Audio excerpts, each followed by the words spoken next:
Oh, I am in the shadows.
Oh, I have blown myself out now.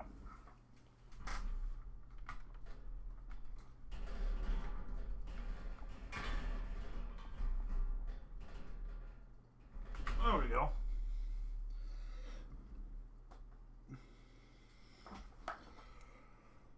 It's still too bright, eh?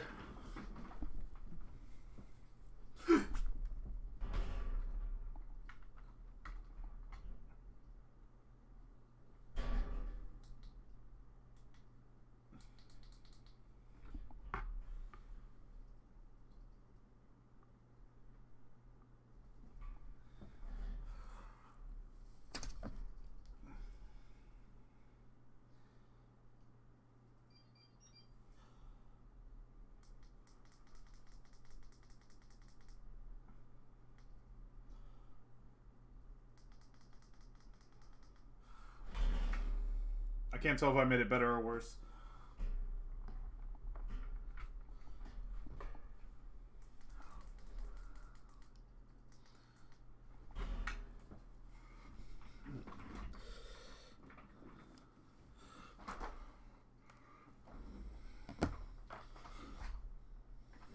There we go.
I forgot I hit the hard part of the novel. Oh, shit.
God, I love this scene so much.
Hey River, how's it going?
Yeah, I'm still dealing with the bullshit cough. Like, it's still not quite gone, and I need to go to the urgent care and just get them to check on me.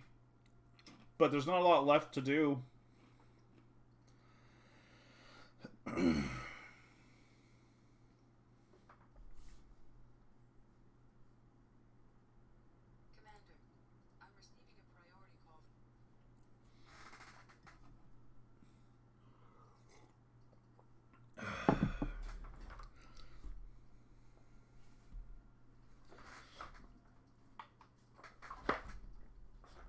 So what I've realized, the problem I have right now, why I haven't written all week, despite not writing, missing a stream last week and being off all week, is I hit a point in the novel that I need to plot again. And I didn't think I'm pretty sure I'm a pantser, but this novel has been a lot of micro plotting, or like, I take the time to like really figure out what's happening in each section. Even if I'm not outlining everything, I still kind of know what I'm going for.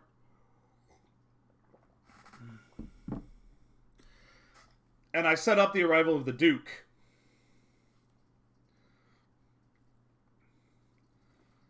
And now I actually have to pay off the arrival of the Duke.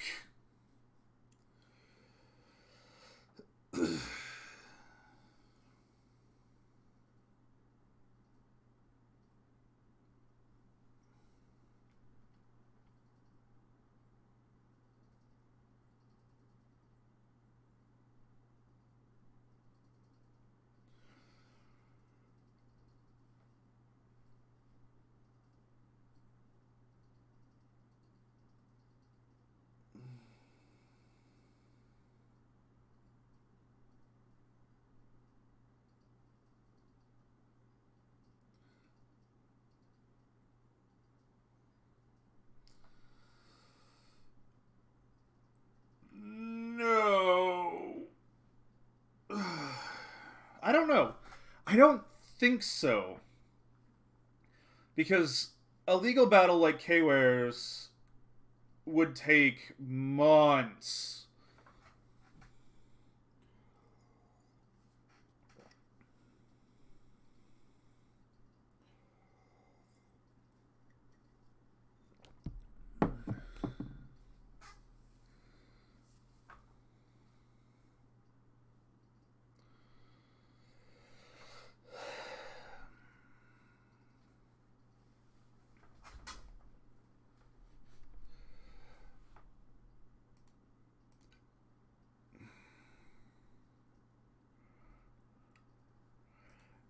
It might be. I don't know what he. I don't know the Duke at all. Like, I have no relationship to the Duke, which is part of the problem. Oh.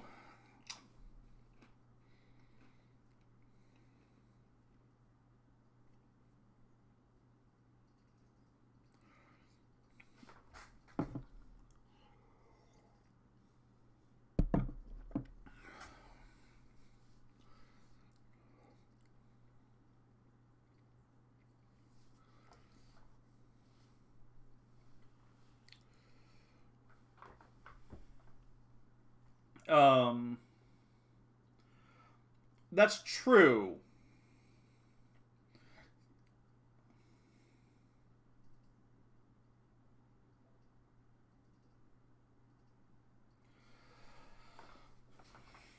And all of it can be expedited as well, right? Like there's a logical political argument that things are expedited.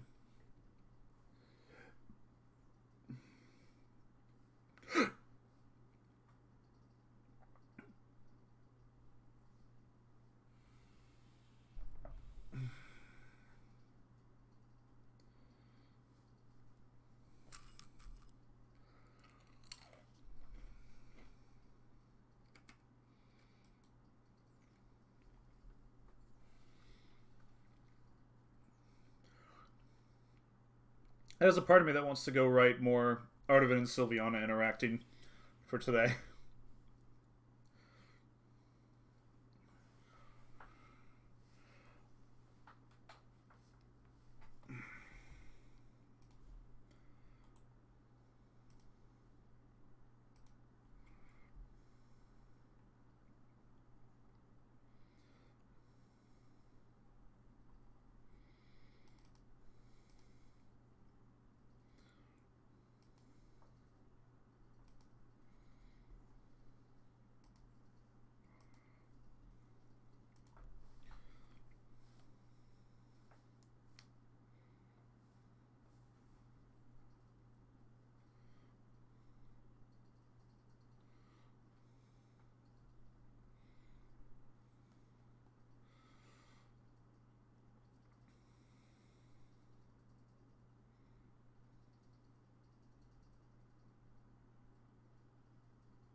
Actually, that's I think my big problem is that I teed up the Duke's visit without any real thought to it.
The Duke is not a Drake. Actually, that's what I had pulled up here. That's why I was in here. And then I distracted myself by reading my own piece. I don't remember if this is her Draker parent or her. No, this is. The Duke is Feorin. Or he's a Shay.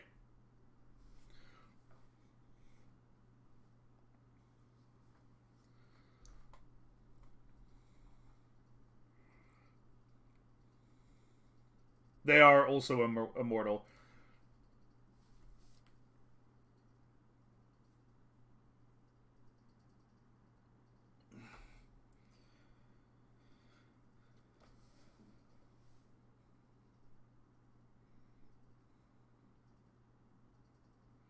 They're the other brand of immortal. Like, Drakers are ancient and hard to understand, but they're more human in a lot of ways. Like, the way they process stuff, you can look at and understand. Shay are the other brand of immortal, the, like, utterly alien kind of mentality.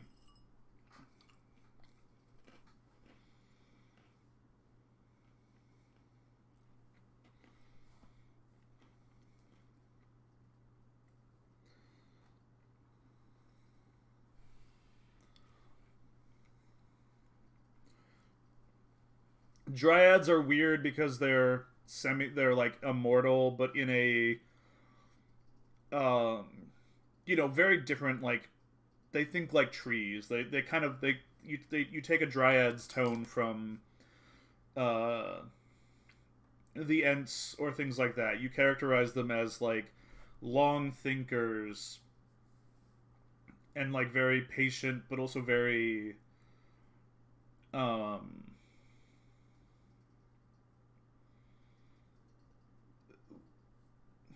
kind of very free, like they move with things, whereas like the Shay are just paragons of like impossible to understand immortality, and Drakers kind of sit in this middle, or Dryads take the tone. Most Dryads take a tone that's very like hippie, is actually the right way to think about it. That's the word. But they're very like, live day by day. Like the future is the future. They'll plan. They're not. Well, no, wait. The Dryads are evil. I forgot about that. But there's the different flavors of immortal is the intention here. And so Drakers have always been done as a flavor of immortal that is very mortal.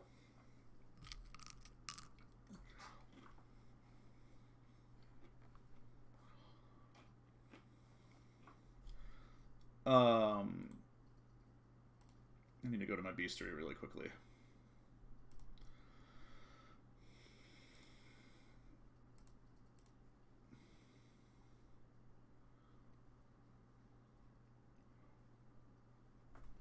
Dryads are not actually immortal. They are very weird, but they're not technically immortal.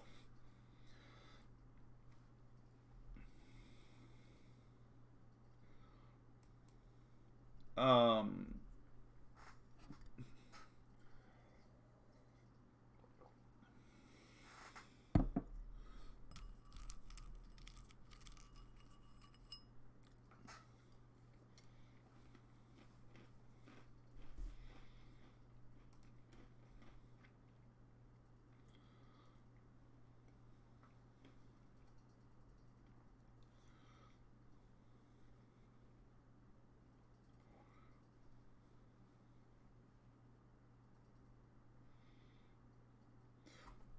that's one of the key things. Is like Drakers stop remembering things after a couple thousand years.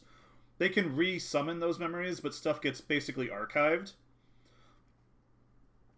The Shay remember everything from their entire their entire lives, or forget things.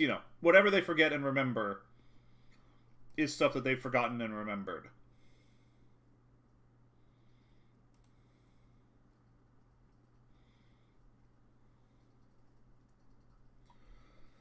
I think there's only two species of immortal. I think eventually there's a third, which is the Zedak, which have no details but are effectively dark Drakers.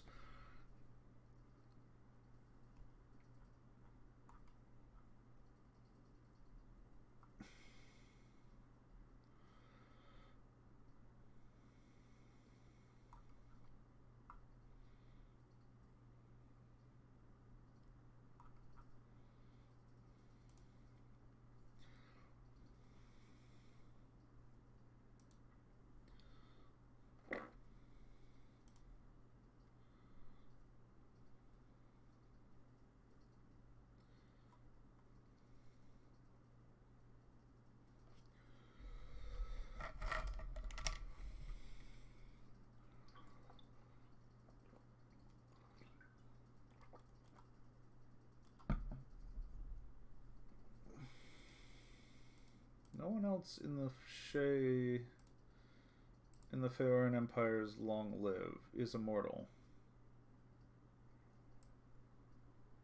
It's just the Shay, and then the Dryads, which live on in their own memories. They live on in their own daughters.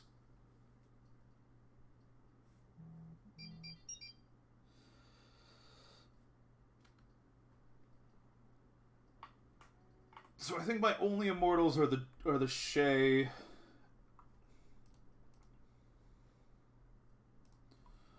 and the Drakers, and I think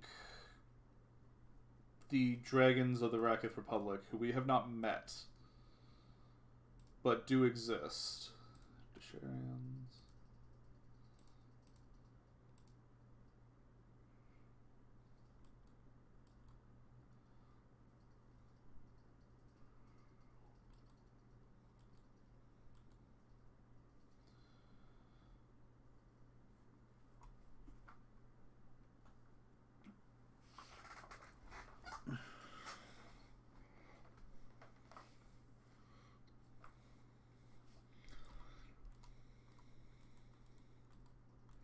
But Dryads kind of get a pass as not, even though they're not immortal. They kind of get a pass because they're basically a Time Lord.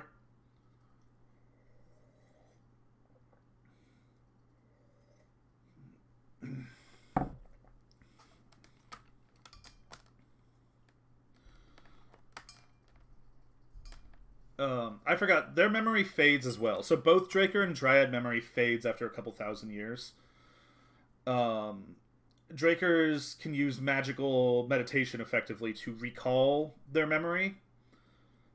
It's basically archived in their brain. Whereas Dryads actually store their memories in groves.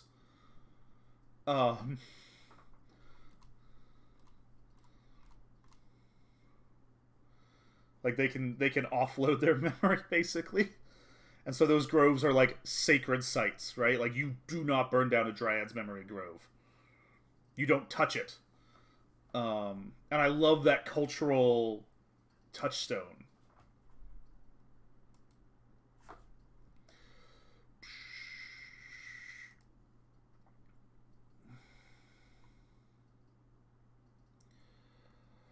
About 300.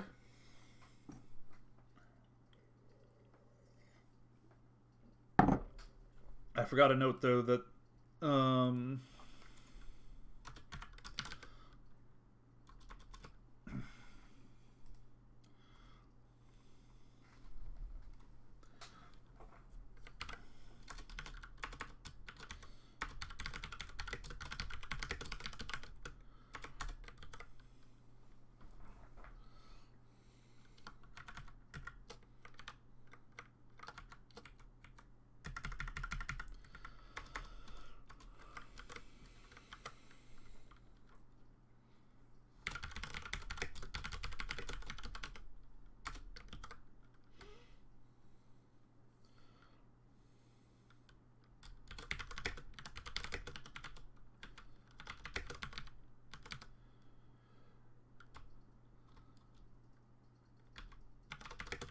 even the Atlar are longer lived in the Imperium.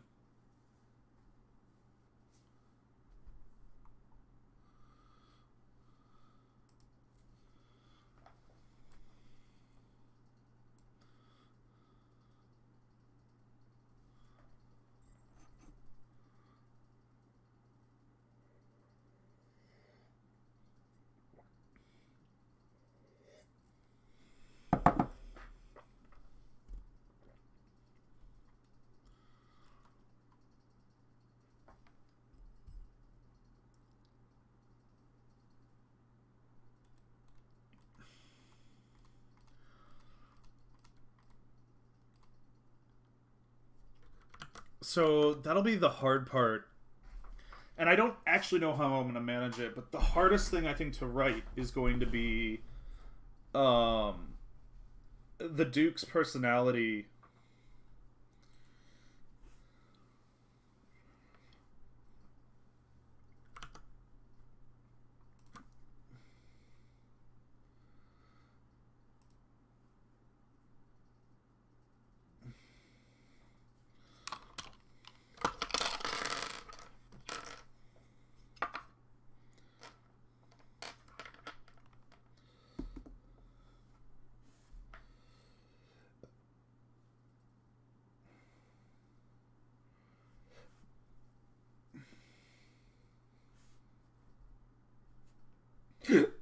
Ow.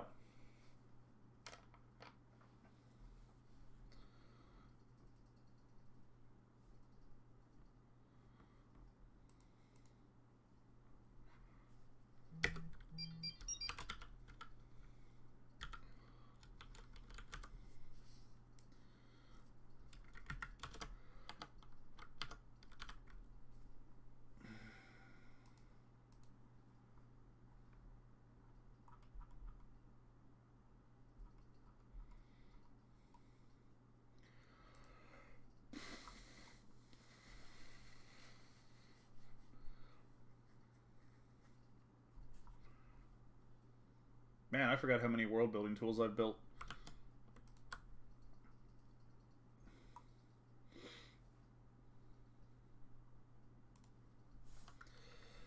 So I'm trying to decide if I want him to be, like, very Spock-like or not. Like, I don't know what his personality is. I do know he loves his daughter. He loves all his kids.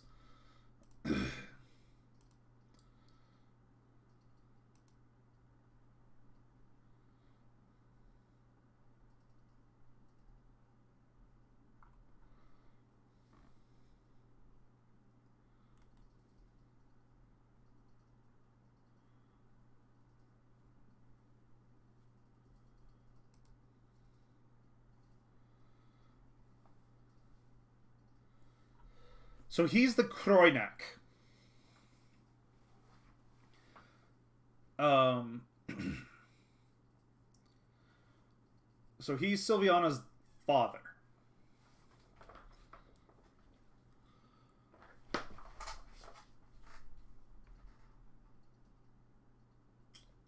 I think a Draco Dryad relationship would be really cute, especially a long one.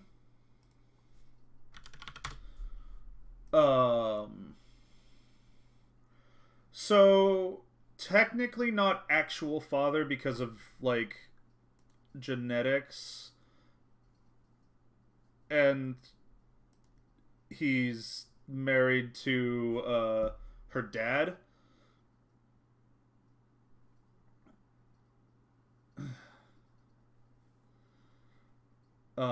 So not like blood father, but father. Um, Raised her and all of that.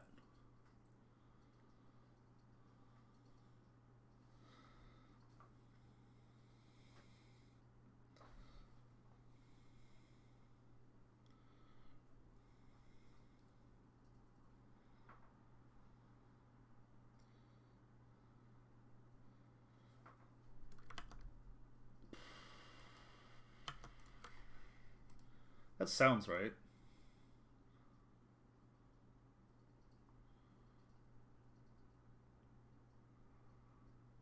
Yes.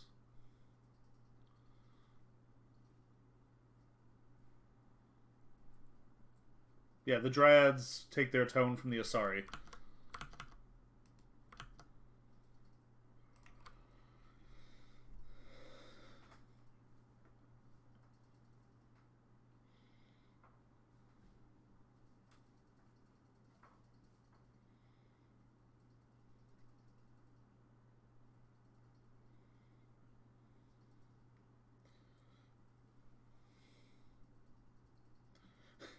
That poor Dryad dating Mise. I feel bad for her.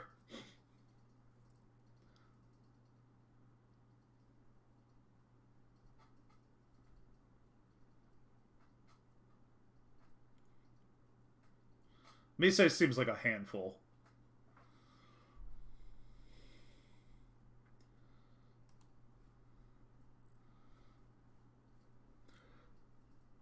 Mise makes Kware look like the calm, rational one.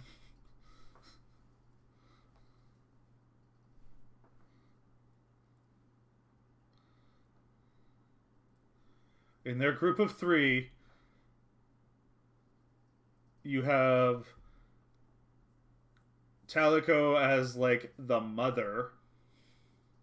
You know, like the care. You've got Kware as kind of like the rebel, but like she's careful, and you got Mise, who's the hothead, and like, and I'm sure she's sweet as all get out. Like she turns into, she melts, but definitely like, oh man, Mise.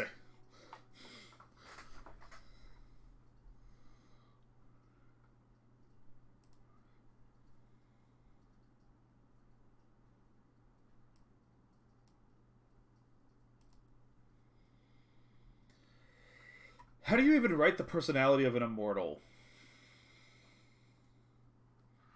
Like, I've done it with the Drakers, but that's because they're explicitly designed to be more human-ish. Like, Artavan is understandable. Let's start with his name.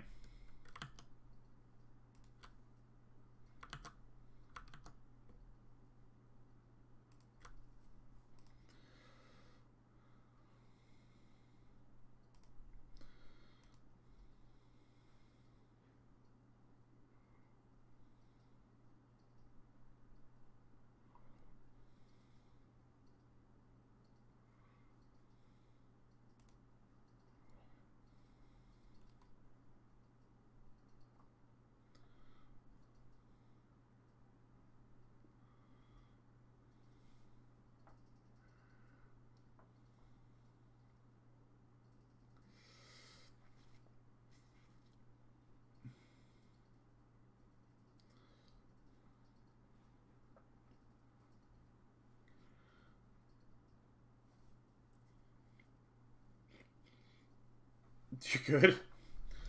I enjoy that stuff. Did I generate a Fea language? I know I generated a Miga Yusuma language. I haven't done the Rakith.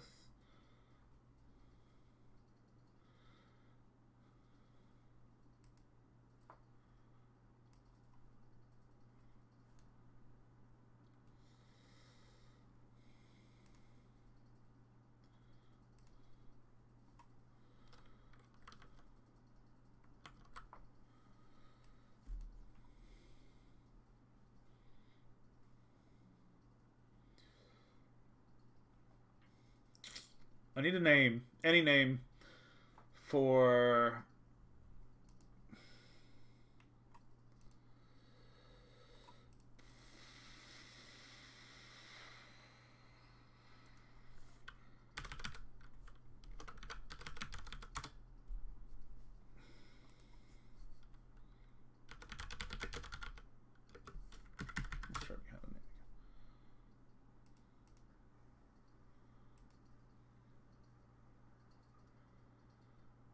Brave friend.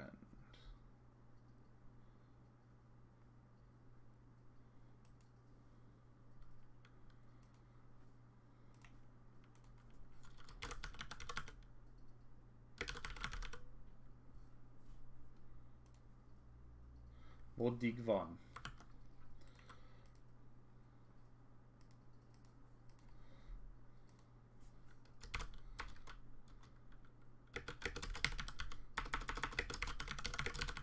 This is how I generate names.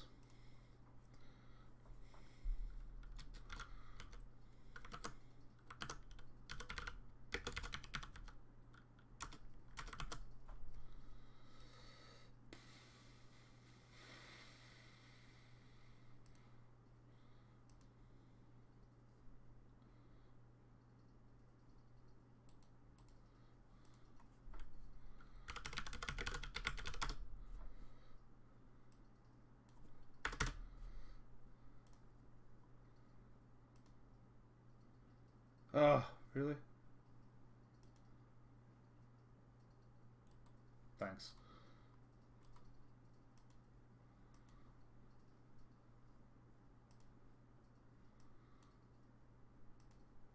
Oh, whoops. I see what I'm doing wrong here. Yes, I do.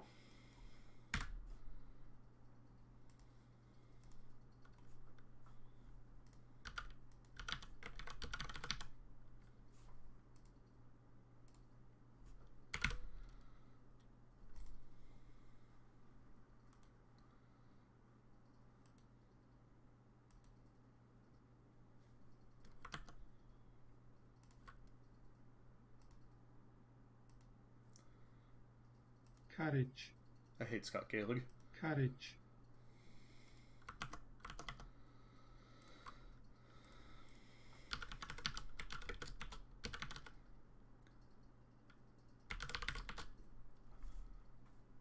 I wish I knew IPA.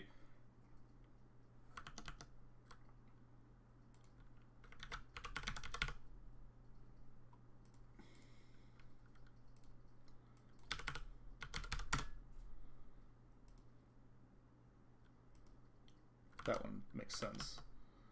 Treon.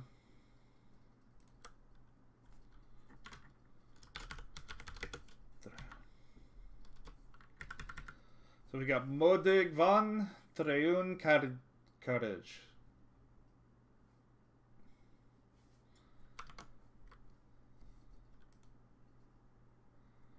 Hartven.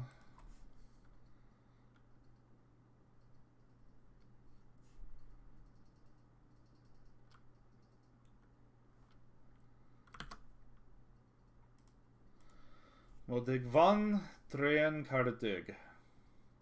Cardig. Cardig.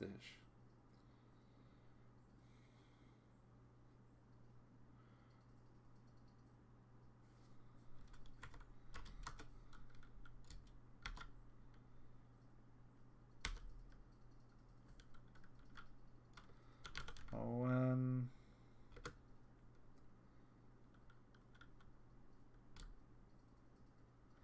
I just stick with Moen. Moen is actually a really good name. It means brave.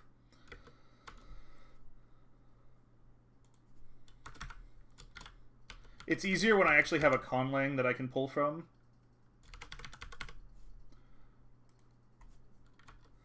Van Cottage. Von Cottage. Vanish.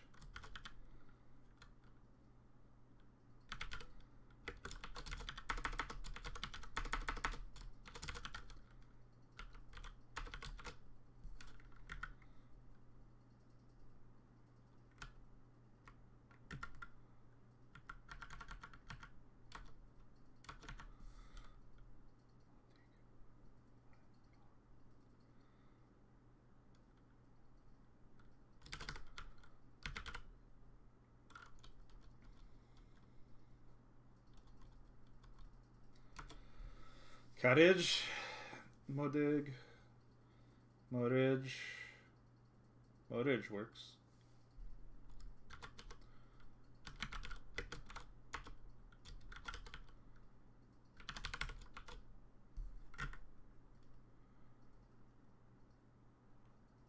Druin Von becomes Druin Von. Honestly, Druin Von. Druin Von. Those both become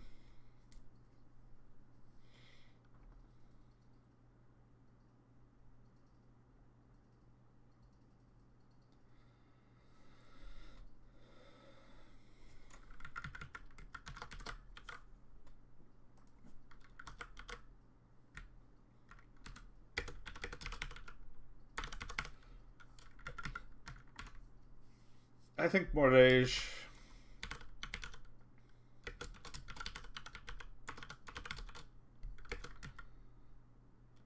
Through Von doesn't quite ring as true as I want it to.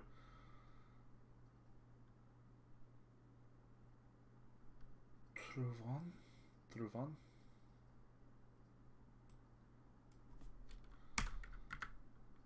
Von?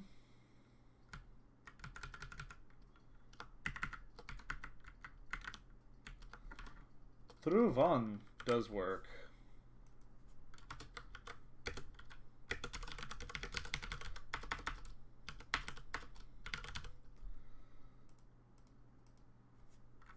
Cool. I think Morage, which everybody will read as Morade until there's an audiobook and somebody pronounces it as Morage.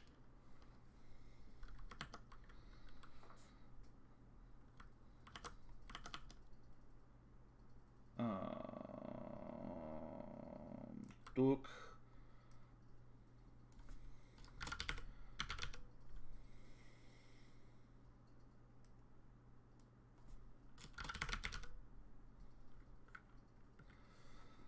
Duke Moraes Croinac.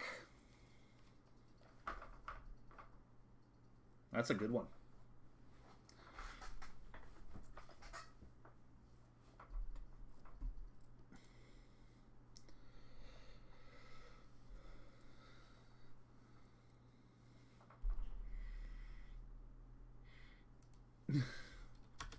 Homeworld is a question mark.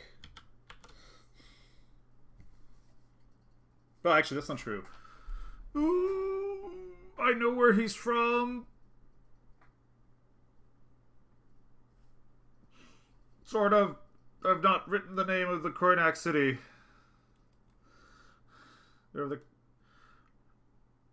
Oh, I really need to come up with a...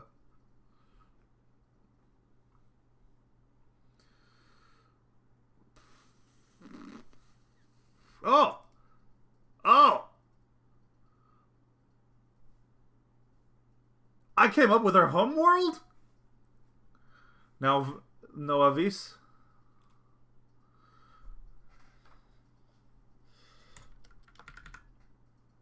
I can't believe I came up with no avis with her homeworld.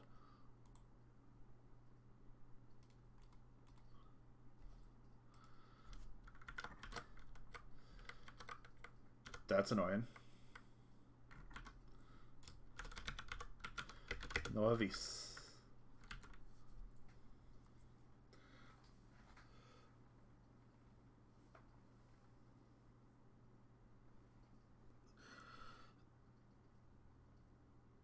Oh. Ow.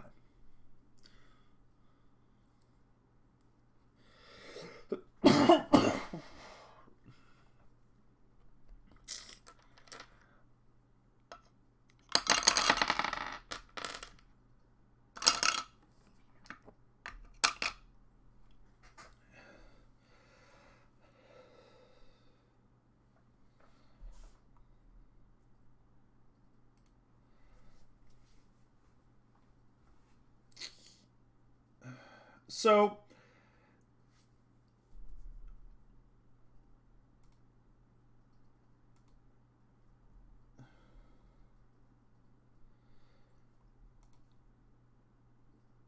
I haven't quite figured it out. I do know he...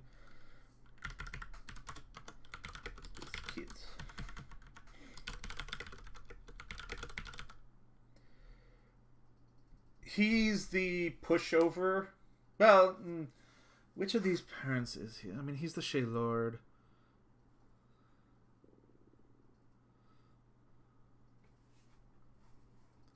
Like, on the one hand, he is the, like, Duke, right? He maintains... He also got into a bar fight with Kayware's dad. Or not, with Sylviana's dad. And that's how they met.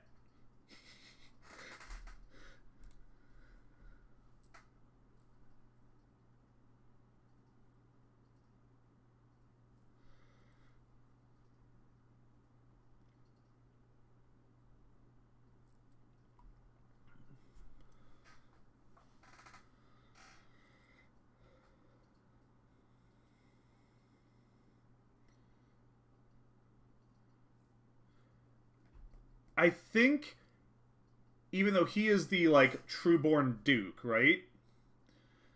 He's the one, he's the pushover. Like, he's publicly a hard ass. But he's the pushover for Sylviana.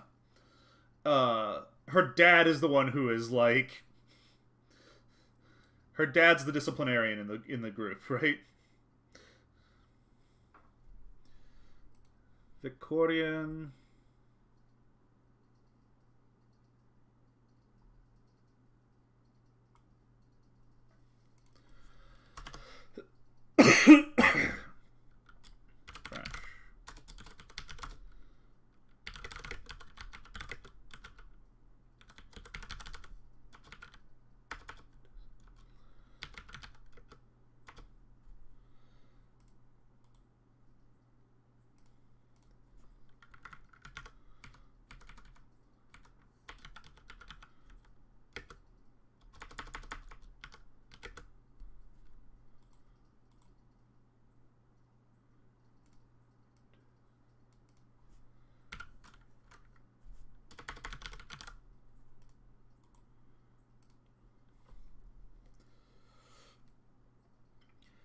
Right, that's the thing is, I've worked back in promises that I hadn't originally planned. So, on the one hand, it makes a lot of sense for the Duke to be here, and part of it is, like, oh, did I just lose internet?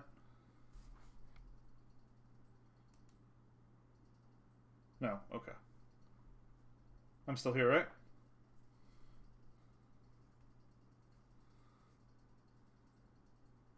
Good. When a song just pauses suddenly.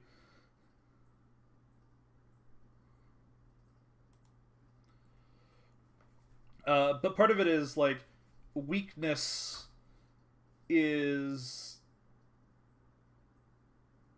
a death sentence in uh, union politics, or it used to be. It's less of a death sentence now.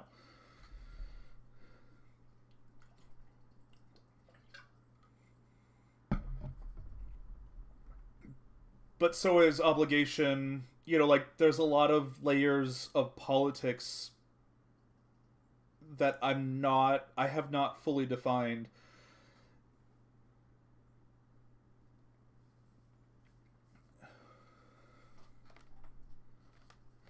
Like there's a part of me that thinks that he would actually be fine. Like he'd be like, all right, like blood for blood.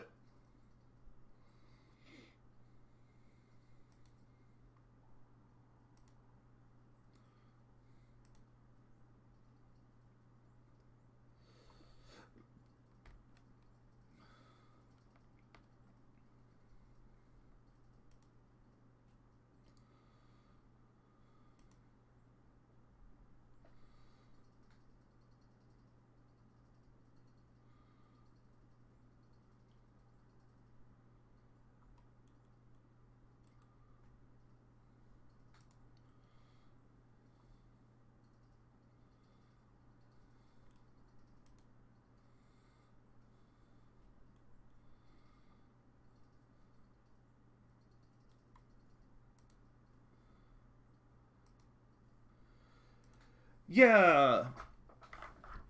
Well, it's not even like a get. It's actually it's a good way to think of it. Is it's the That's actually a really good way to think of it. Yeah, and it's not like tough guy gangster. It's the old style mobster, right? Like there are rules, there is structure, there is yeah, the Godfather. Yeah, right. Like, but also daughter comes in and you know he's like he's the one who's like fine, don't tell your dad, you know.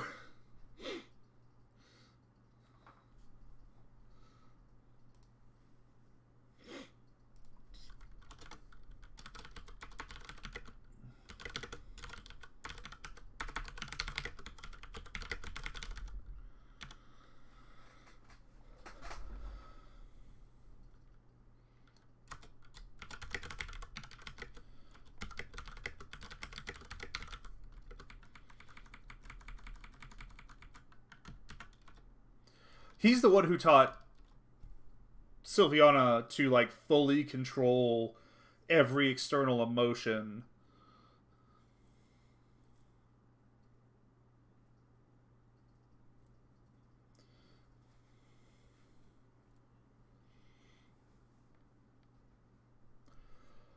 It's a good question. See, the problem with Rowan is that Rowan is a spy. At the end of the day, everybody, anybody who plays the game looks at Rowan and immediately knows what he is.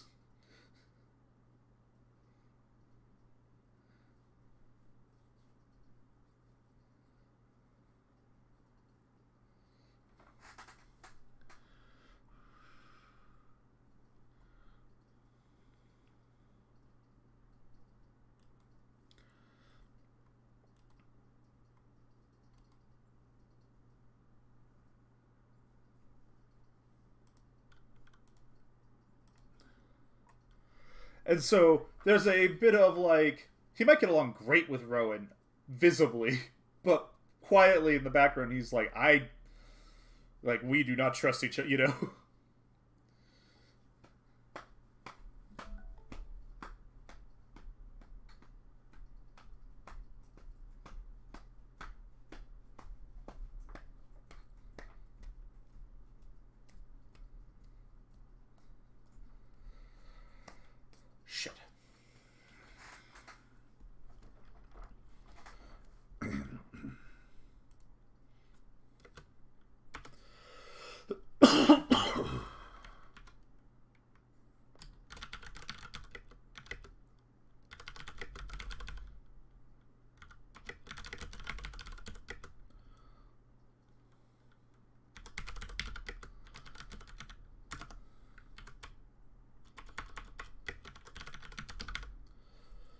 I'm very curious.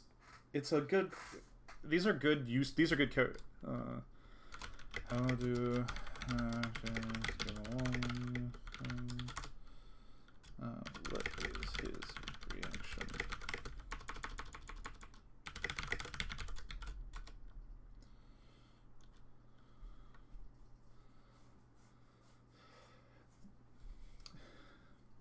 Of note,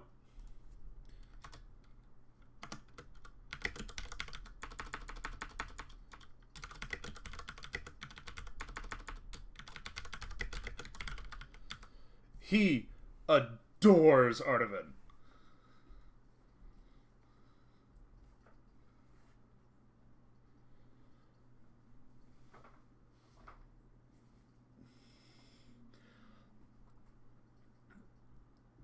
I mean, you're right. Like, I've been listening to some of the writings. They're talking about promises and structure as promise and things like that. And it's what promises are you setting up for people?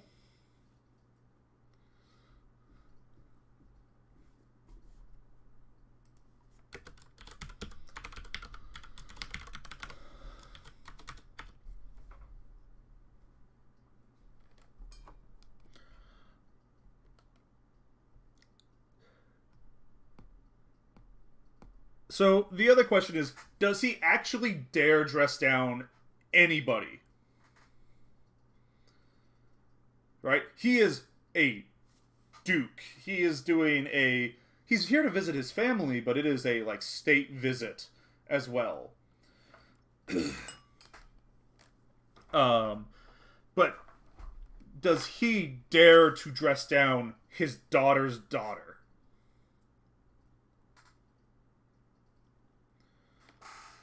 And specifically, does he dare to dress down Sylviana's daughter?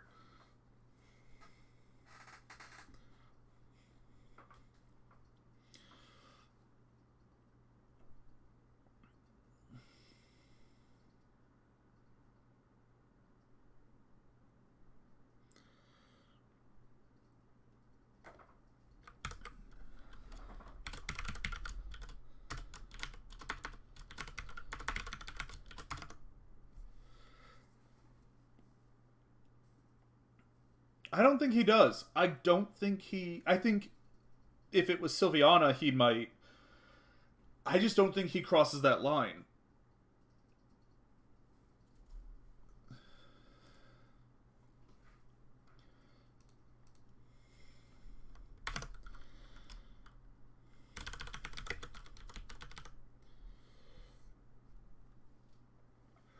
Well, I think there's a line that Silviano has drawn, right? Like she left the Union on very negative terms. Not her family, but the Union itself. Abandoned her entire country, her family, everybody, because of her political beliefs. Um, and obviously came and landed on a very golden pillow of like she'd fought in a war with many people from many nations, and so she knew who she was ending up with.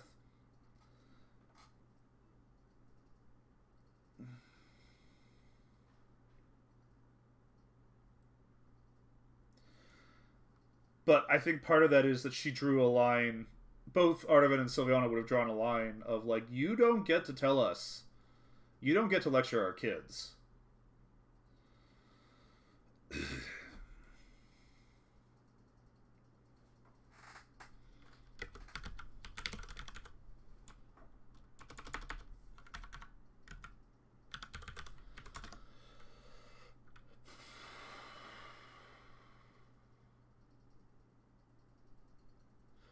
Honestly,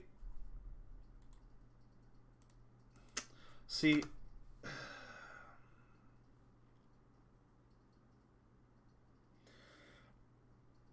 his husband would be vocally angry about this, right?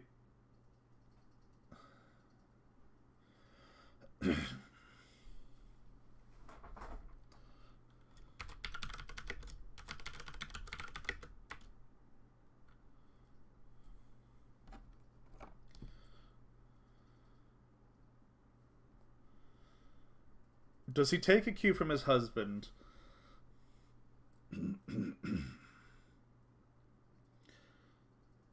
You know what? I think he does publicly circle the wagons.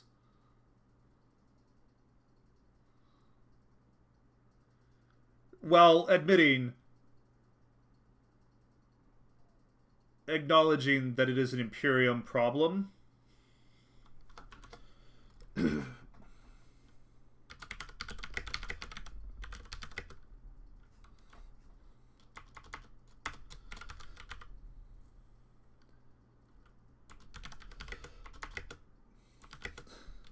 Whatever he does publicly, orchestrated in concert with Sylviana.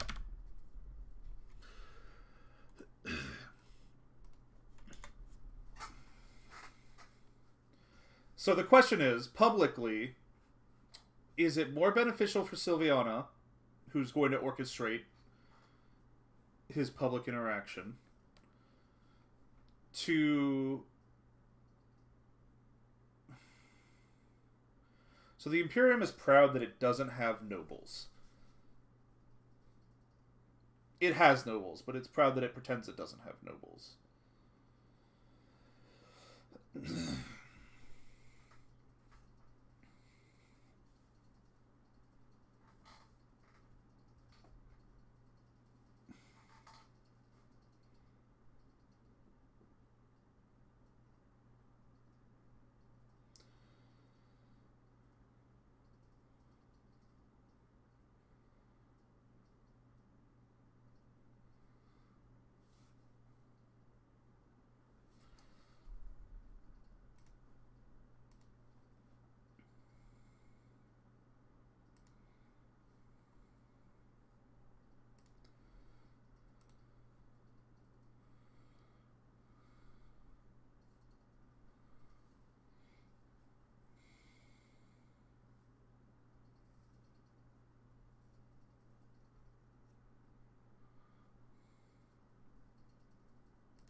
Actually, going to be right back too. Into the restroom.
Okay, I return.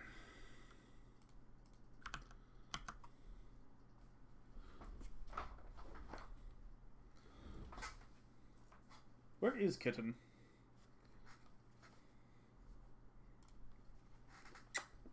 I believe Kitten... Ah, there's Kitten. He's in his spot. Oh, that's a really good stretch. That I would normally set up the NDI camera for, but I'm being lazy. But now he gets some scritches.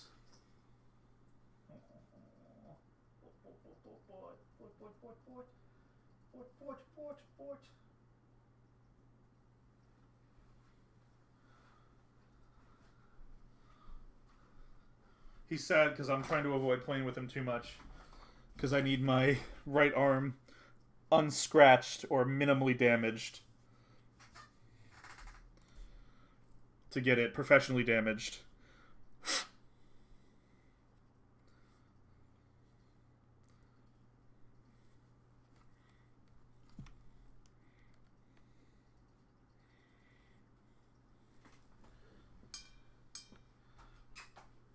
Hi. Oh, unplugged my headphones. Yeah, you adorable.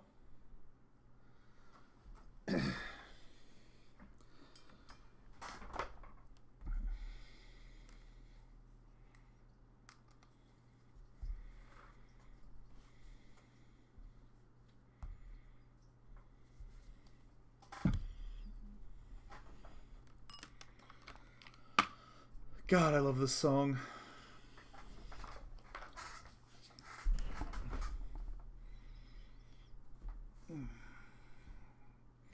So, I'm back to... I don't understand Imperium politics well enough to understand which is a better play.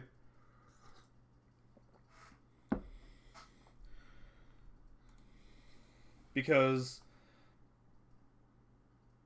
already there's a bunch of people worried about... The Imperium is very proud of the fact that it doesn't have nobles, which the Union and the Dominion still have their nobility. The Union has always been kind of the rebel. They're not the ever. They have nobles. The Javedicas are nobles, but they're not technically noble. You know, like it's a little different. It's the same way Americans are very proud that we don't have nobles, but we absolutely have nobility. Um,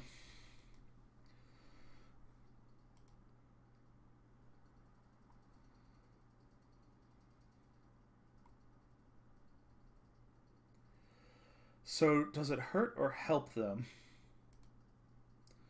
to have a Union noble defending Sylviana or defending Kayware? But on the flip of that, because on the face of that, that sounds like it would be a bad thing. On the flip of that, everybody knows it's her grandfather, and the Imperium is a family-oriented culture.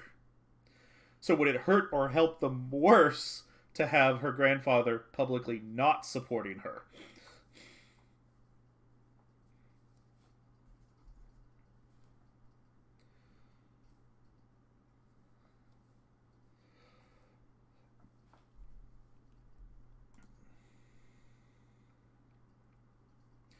So I think what you have is...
Are they Vanished Court? Damn it.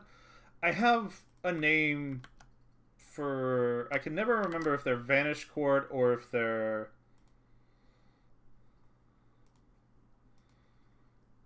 They're Vanished Court, okay. I use Hidden Court in a bunch of other places.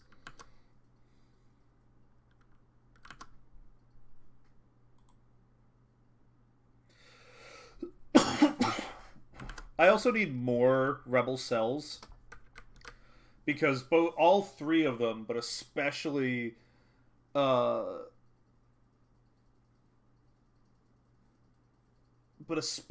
Imperium is going to suffer intently from rebel resistance organizations and everything.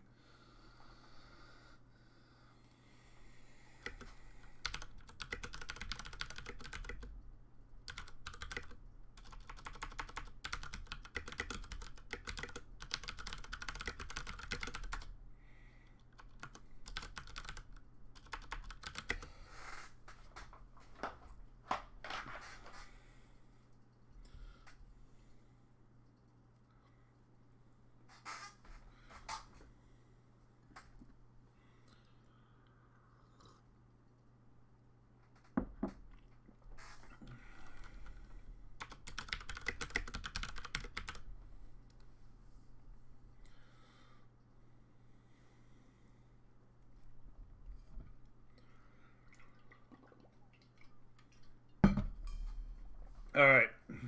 That's a tricky line for him to walk. But the line is publicly is he supports his granddaughter. But also like is very clear of like this is not my this is not my country, this is not my like I support my granddaughter, but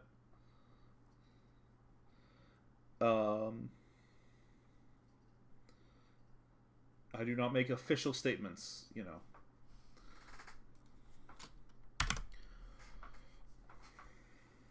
How old is he?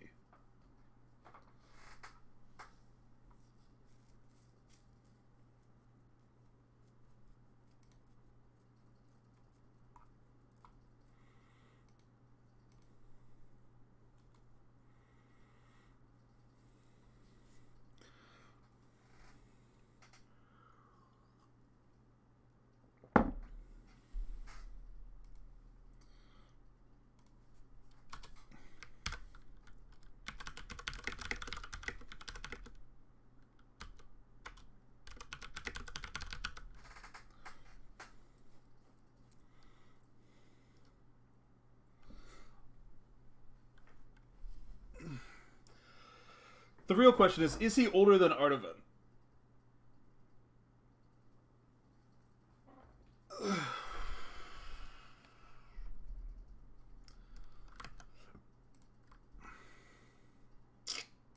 If I'm going to start using Fae this often, I'm going to need to come up with a whole structure for a whole set of tools for Fae, aren't I? I don't think he's older than Artavan.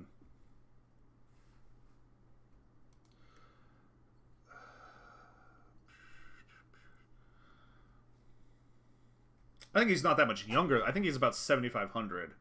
About 7,000. He's about 1,000 years older than Sylviana.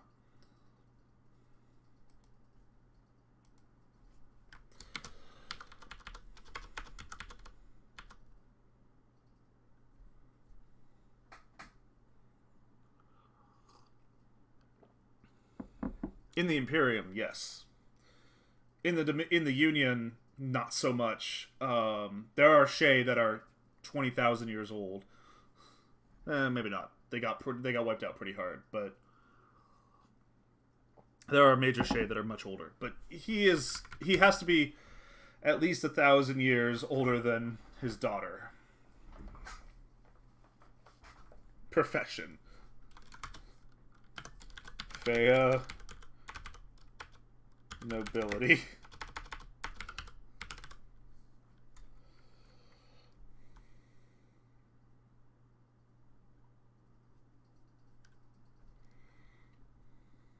Beastery, beastery, beastery, beastery, beastery, beastery, beastery.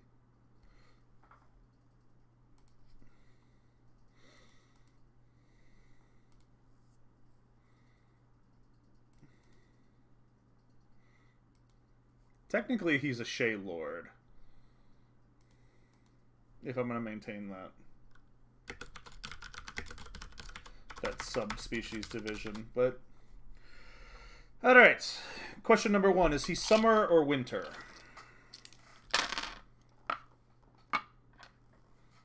Summer is high.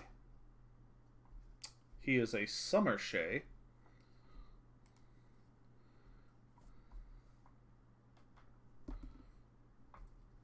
So he has a greenish-brown skin.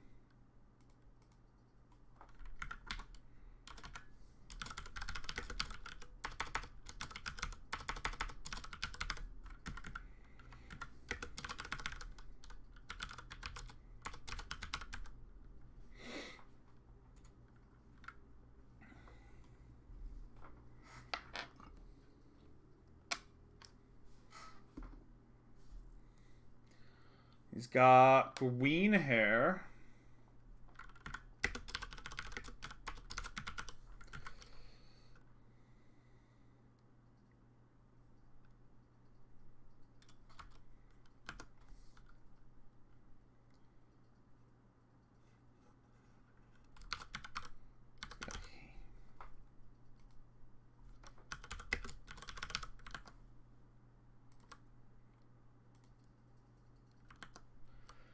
Got hazel eyes.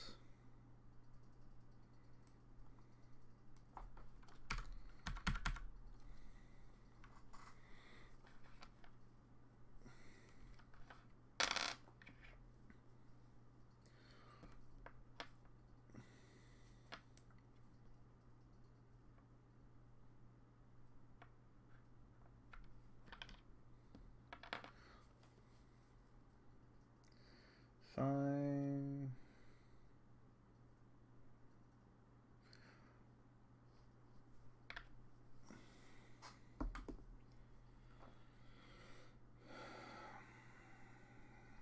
And he's about 5 or 6 foot 7. But what's important to know is the Shea are very, like, thin and stretchy. They look like basketball players.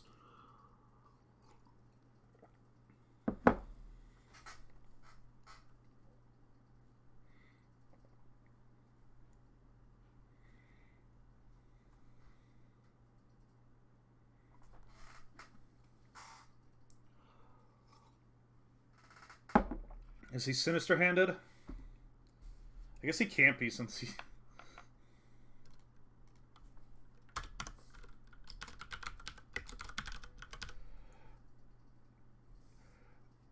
not quite as creepy, but they are, like, unnervingly tall and thin. They are what you would describe as willowy.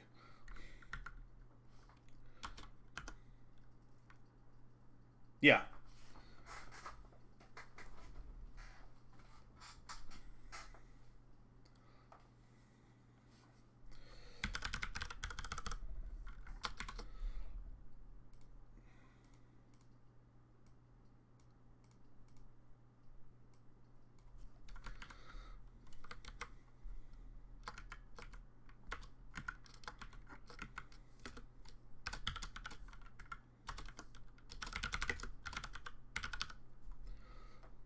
Oh my god. The fact that I have a wiki that exists that I actually have to go back to.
Factional alignment. DRU. Nation. DRU. Internal factions. I don't want to touch that with a 1,000-foot pole.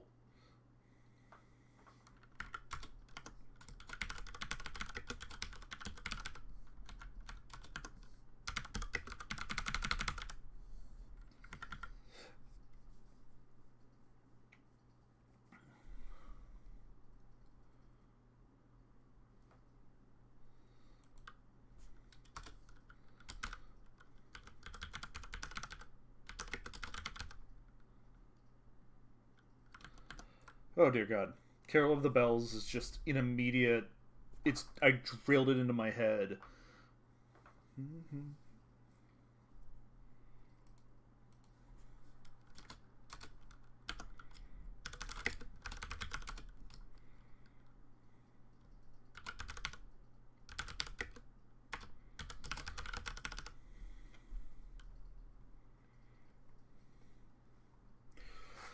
So here's a question. I know we've set him up to be like a very Godfather-ish personality, but there are other types of personality that would thrive in a system, and one of those types of personality is like you don't mess with him, but he expresses as like a genial engineer.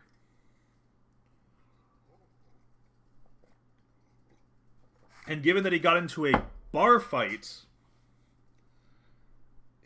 so the Krynak clan is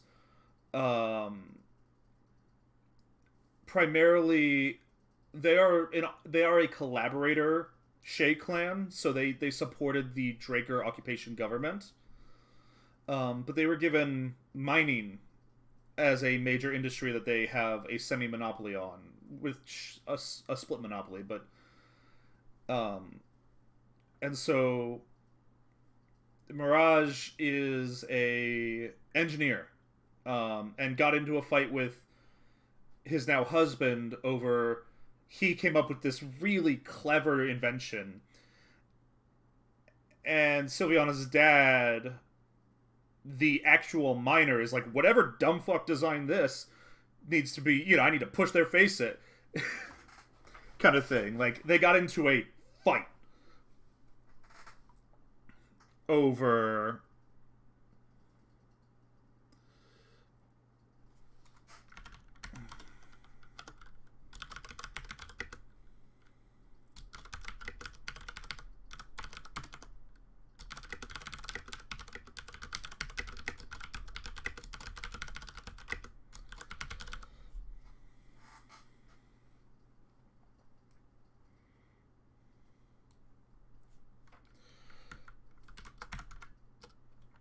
I think, like, again, he got into a bar fight over his invention.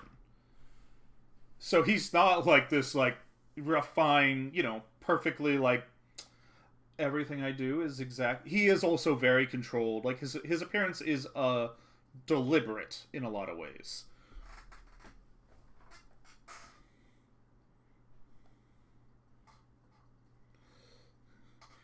But he very much went to this mining bar with like, oh, I can't wait to hear what the miners are saying about my new toy.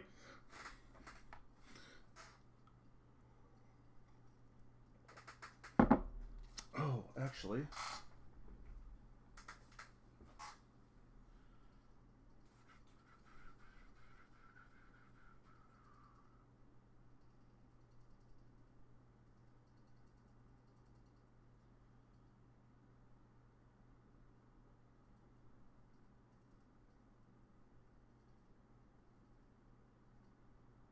I've absolutely read this character already.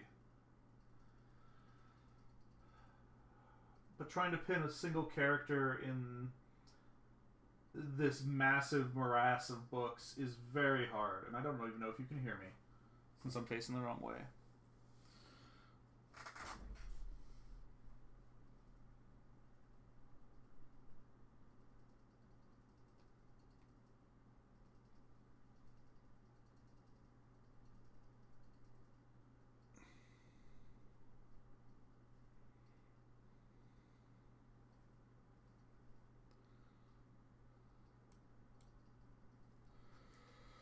Okay, so that type of personality is what, more stark energy than...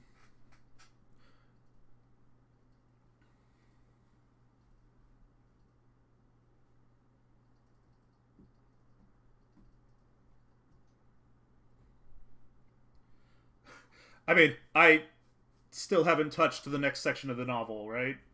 I'm at least doing work, so I feel ya. But is it the off-genre story for you? So it's Stark without the daddy issues and without the insecurities. I know this character.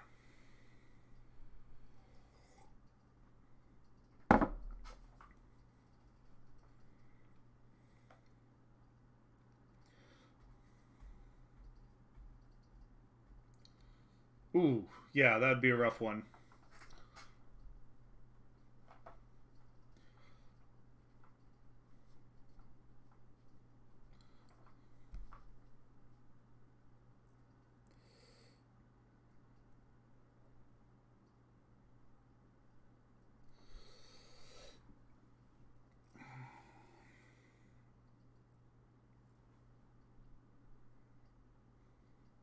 This song has a sound in it that sounds like my phone going off, and it sounds like it's down to the right, which is why you keep catching me be like, what, what?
Really cool news. Scientists accidentally created a warp bubble.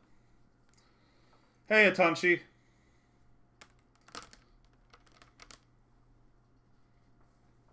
It's an IGN article. It's not exactly the height of scientific reporting. But I am not smart enough to understand world line numerics applied to custom Casimir. Geometry generates unanticipated intersection with Alcubierre warp metric.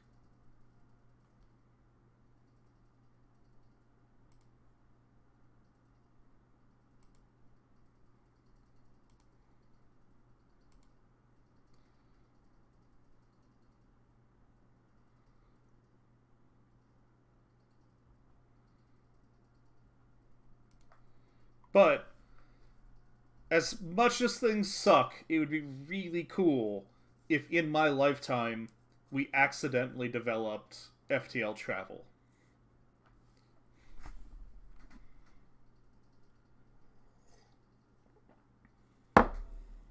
Even if it just led to a deeper utopia, just the concept of that would be super cool.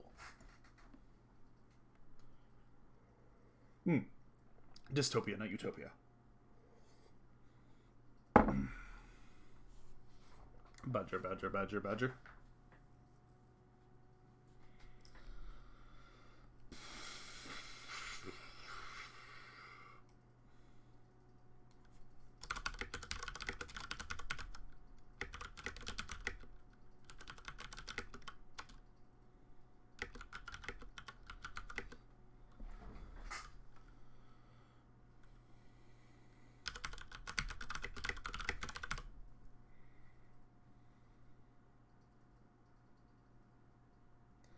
forgot how also impossibly old Sylviana is. Like, she's not technically hit the average lifespan of a Draker. So she's not impossibly old compared to Artavan. But she's still incredibly old.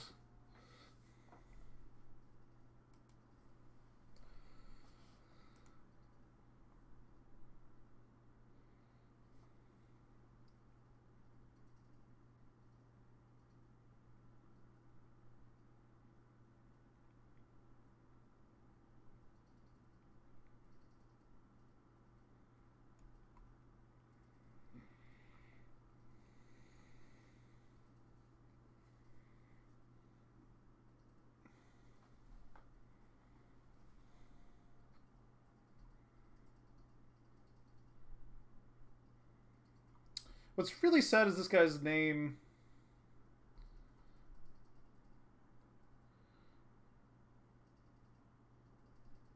is Harold G. White. I mean, ideally we'll call it an El Cumbre Drive, but can you imagine we live in an age where it's like we call it a white drive?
I'm going to say yes, because I have not ever found that as a line for me.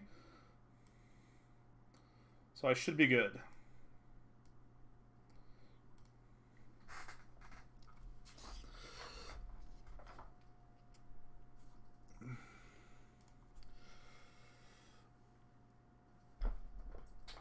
Oh.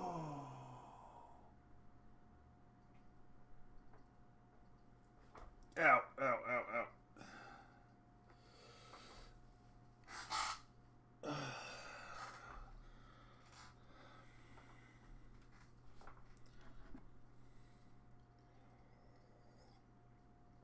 Yeah, the second one probably won't hit me too hard. The first one, it depends on the structure of them. I'm happy to give it a shot. What is the description for this personality? Because it's powerful. He's personable.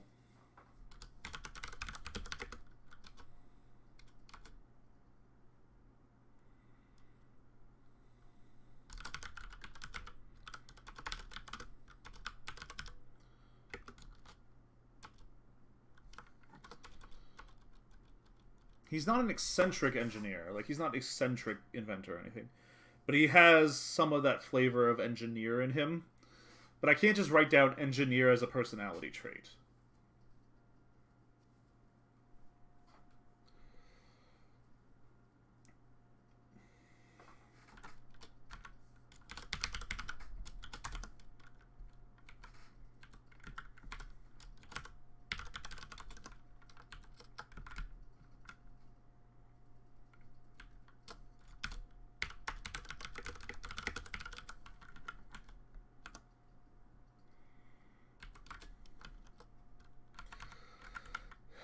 Yeah, but I don't know if an engineer makes a good noble. Rising noble, too. Like, a strong noble.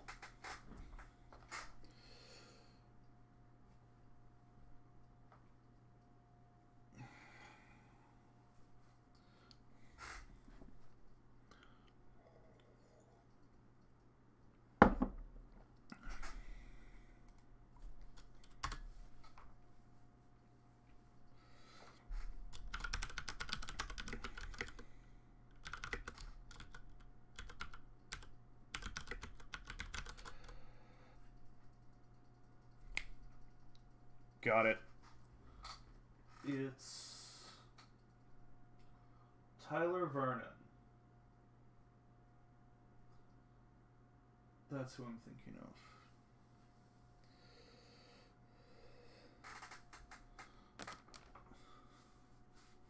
of. That's fair.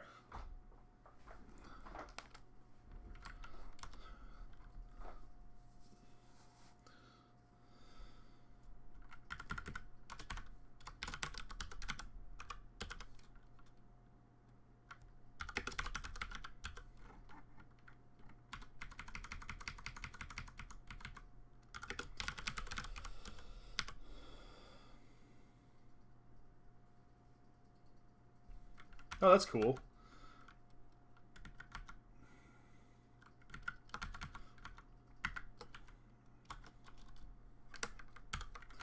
Alright, so his public persona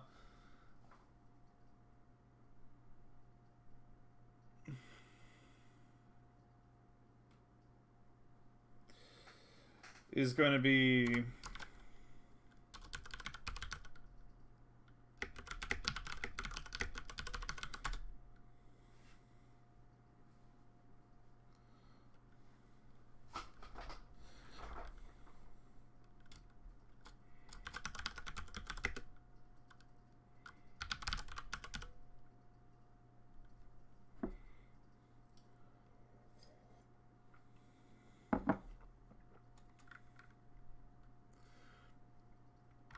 So publicly, he's a very affable kind of person, but there are lines, and all of a sudden you see kind of like a very different, very like, you crossed a line, you're going, you know, things are a problem now.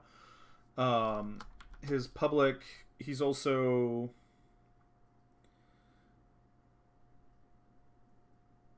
Would it be a Kennedy style, like, affability? It's like, it's a obviously like a managed type of like affable, with a couple exceptions.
Yeah, this is an engineer, right? Like...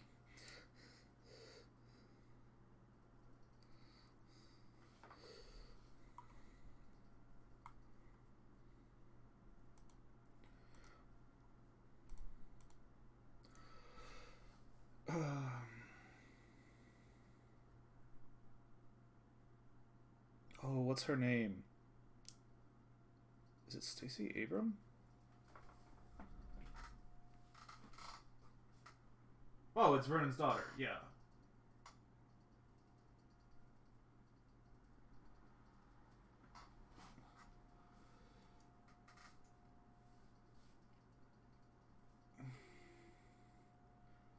So he doesn't maintain. I mean, his persona is like refined noble.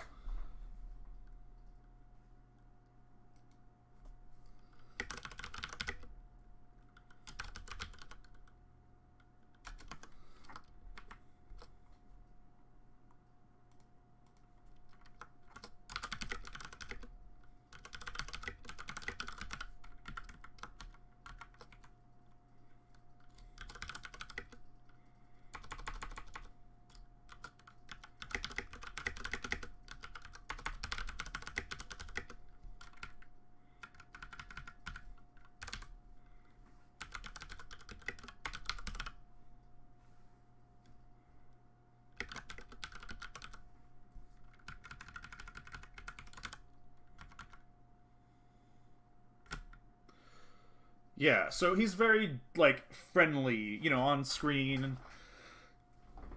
He's a very like ha ha ha ha ha.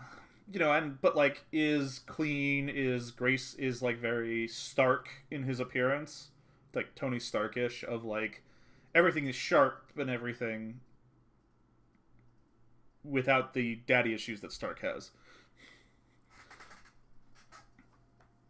Um but like Stark, you get him talking about engineering stuff and he's just like boo.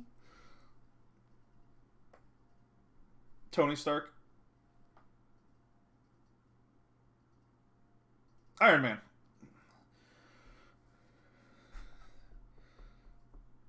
It's not a great movie, but Iron Man 3, the minute he's on his own and he's like doing engineering stuff again, and you're just like, oh, you're just an engineer. Like, you have that same brain.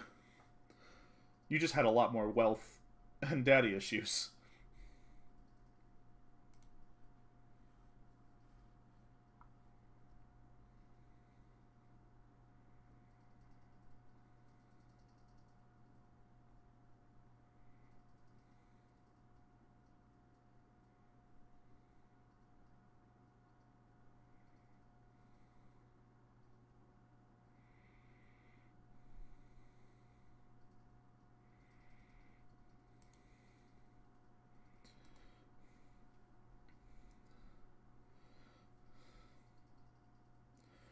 Yeah, those are the daddy issues talking.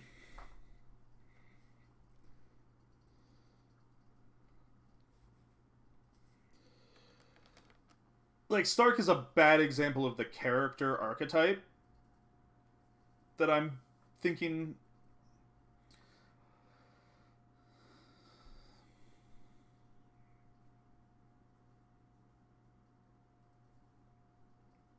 Because he's billionaire playboy philanthropist, right?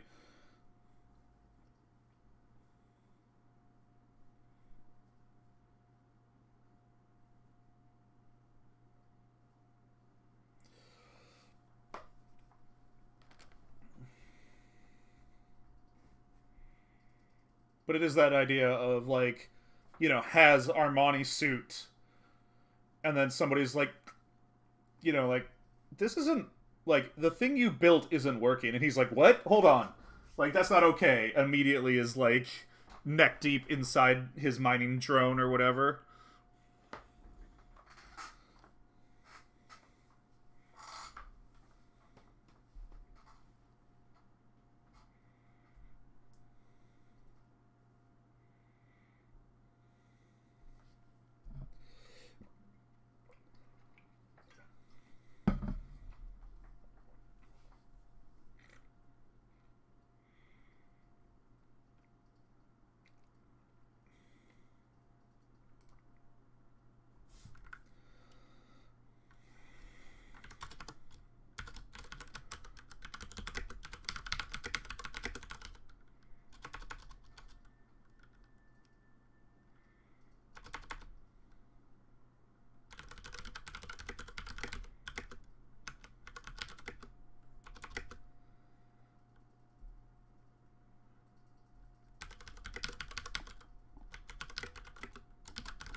That's actually a really good guiding line.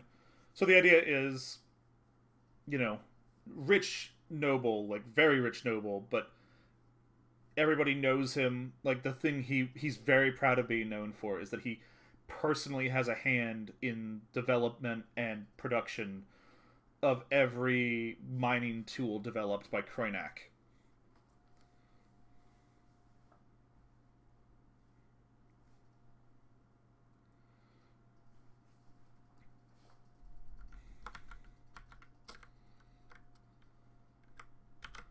That's the way to.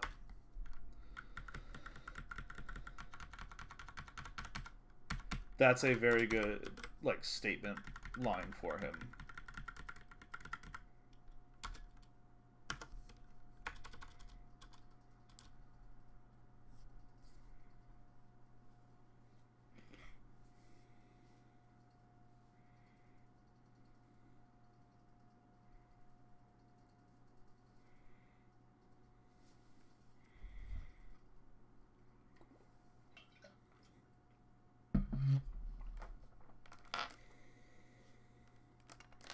It's still important for him to project strength, though.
Got it. Okay.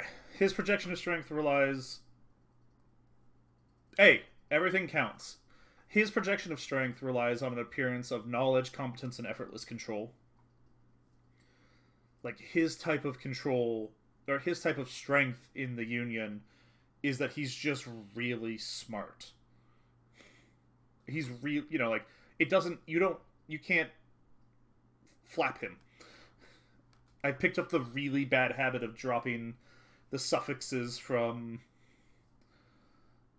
So, I've been watching a lot of Young Justice, which is a great show, and one of the coolest things about it is you have, in the very first season, you've got Robin, the Dick Grayson, the one who becomes Nightwing. But he uses, like, he takes overwhelmed and underwhelmed, and he's like, alright, everybody stay whelmed, right?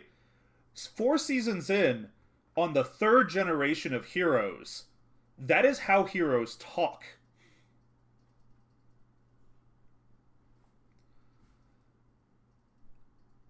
Because the fourth season's coming out right now. But in the fourth season, you're on your third generation of heroes. And it has become just part of the hero lexicon. Because obviously the Justice League didn't do it. But when Dick Grayson, when they inherit the upper Justice League principles, their language infects both directions, right? It infects their mentors. They start saying stay whelmed and things like that. And then it starts affecting upper level Justice League member, the first gen heroes. But then they all get their own mentors, and because they all grew up with Grayson's, method of talking, it infects them as well. It goes down, and then it goes down to those mentee. Like I love it. It is such a beautiful. Same with like Crash and Moded. Like that just becomes because of Kid Flash coming, bringing a set of slang back from a timeline that doesn't exist anymore. Let's be real. Um, like that slang has just infected the entire community of heroes, and part of that is it's just easier to keep those slangs rather than saying things like that's pretty fucked up. You can't use that language, but it builds this beautiful sense of continuity throughout the show. Um, and then I love they end up with uh, Mother of Goat because it's a Markovian saying, and the characters who have interacted with the Markovians will say it now. Like it just infected their dialogue. And it's something you can only do over seasons and seasons. Because it's annoying. Like, the idea of everybody just saying stay whelmed is annoying, right? Like, Robbins thinks it's like middle school philosophy where you think you're smarter than everything else. Yeah, Flameo Hotman resurrecting because of Aang. But by the time you hear, Superman say everybody stay whelmed 3 seasons later, you're like, "Oh, I get it." Like it goes from like middle school philosophy bullshit to like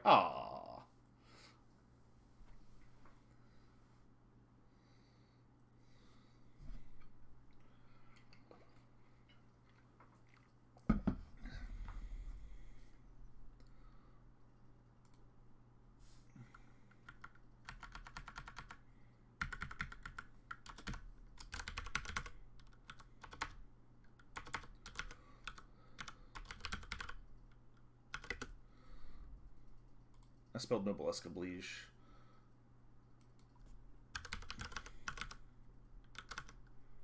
Is it 2 words? I thought it was 1 word. Oh, noblesse oblige.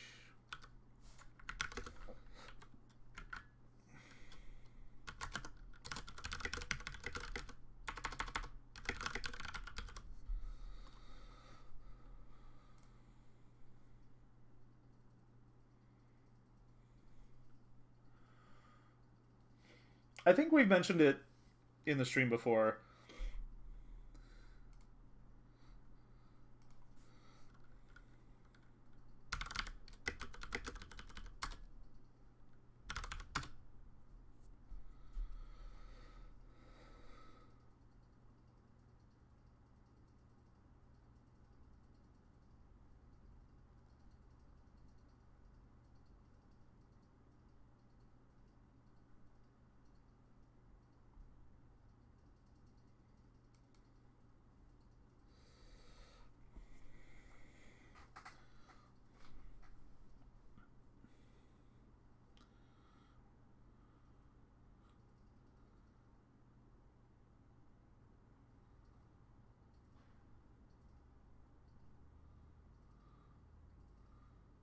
Yeah. Yeah, like that stuff's always. I got really bad, and for a while I picked up all the slang from what is it? R.A. Salvatore, the Durza Durin series. I picked up all the dwarven slang, and it sometimes will still pop up.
Yeah, Tevian slipped in there.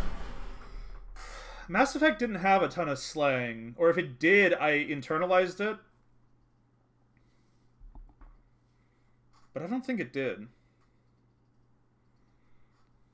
I did end up accidentally using Stay Whelmed during Halo last night. Playing Halo with friends. Like, everybody's keep cool. And I used Stay Whelmed instead.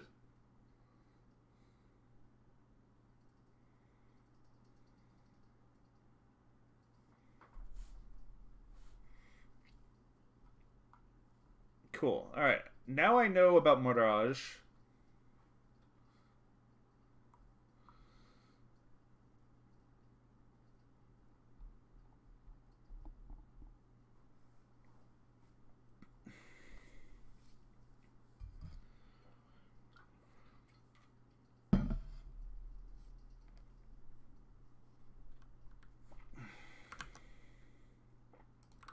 Alright.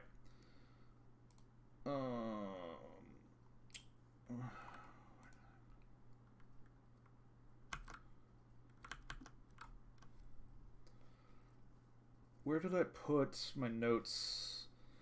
Alright, this bit especially, like, this concept that Mirage is incredibly proud of, you know, having a hand in his own in his own companies, or he's is a very critical explanation of who he is. He also adores Artavan, but treats him with a measure of respect that you don't expect from, like, father-in-laws, because Artavan is older than him.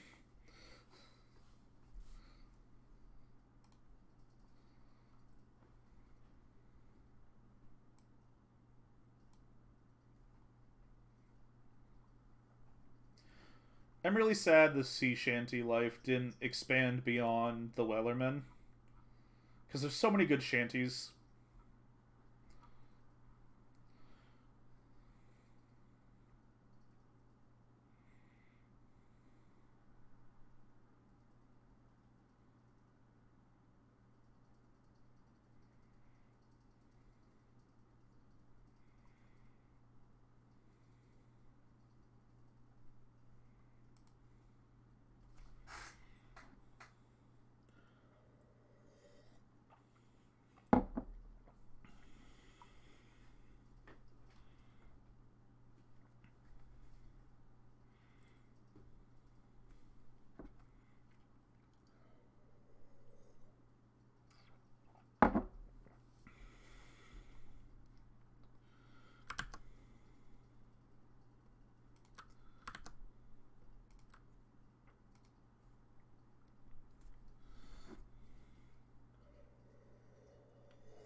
Planned out ahead. I was like, I know I've done the rationale for this.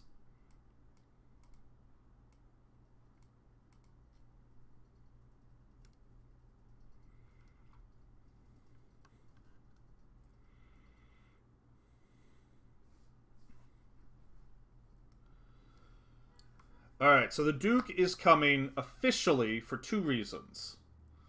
The first is government. He's arriving with a major trade delegation to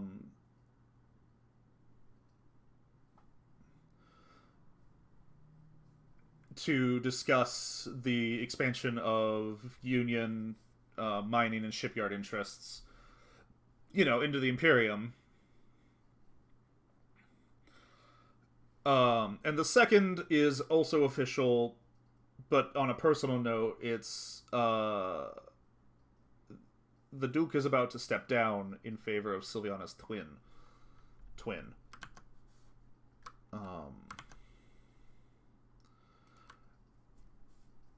Oh, fuck.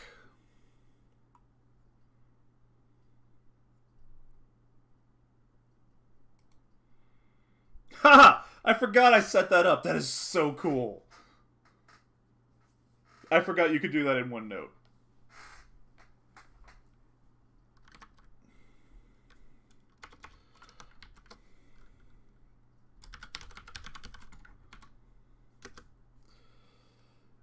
When I make a new page on this, it auto generates a based on the character dossier blank.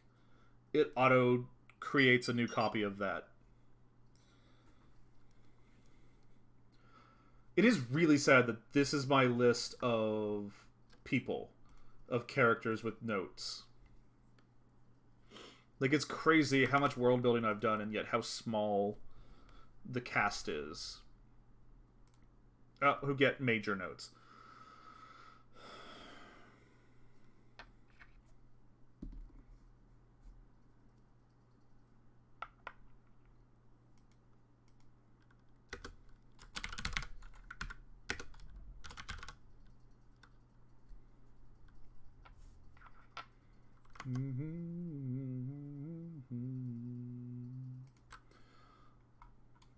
Beware, beware, the Dragonborn comes. Okay, Google, roll a D100. I can only roll dice with 3 to 20 sides. Okay, Google, pick a number between 1 and 100. Here's a random number, 17. Okay.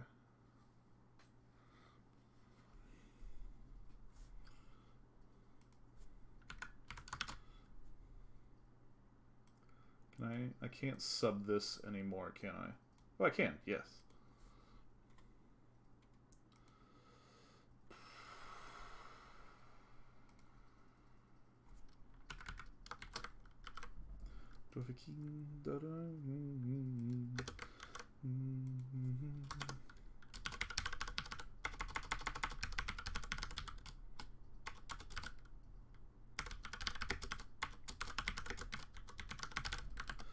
Alright, need another Shay name.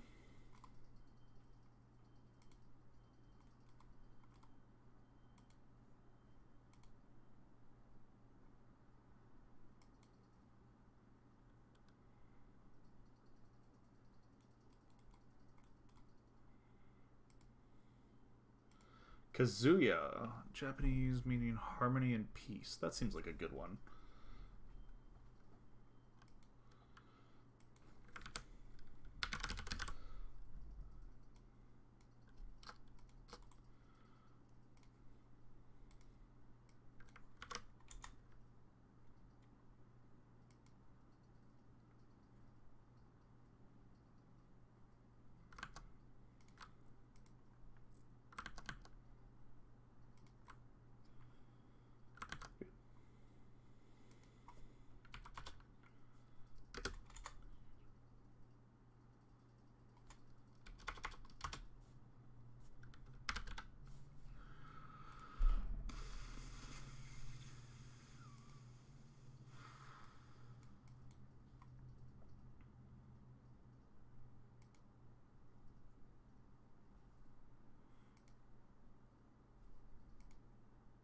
Is that really how you pronounce that? Is that one actually pronounced the way it looks? Oh. It's the wrong harmony.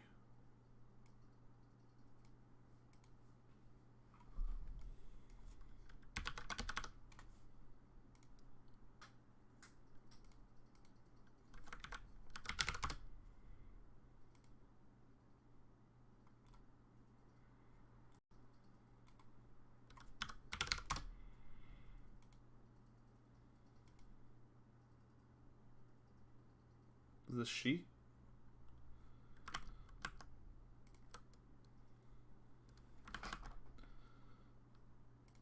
Correct.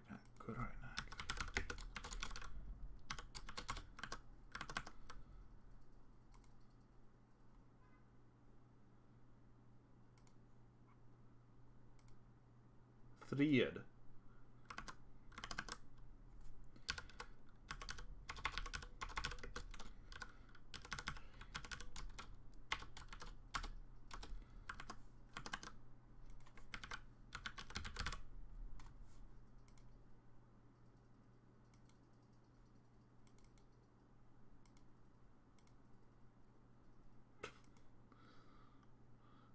Samförstånd.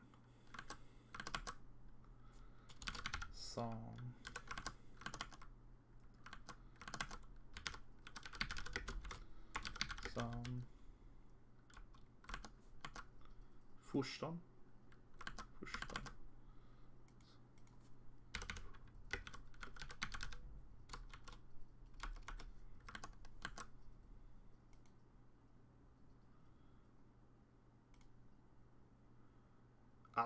Annotage.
Can I flip that from... Nope.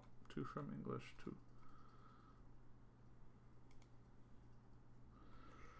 2. This is the mistake, is I decided to blend Scots Gaelic.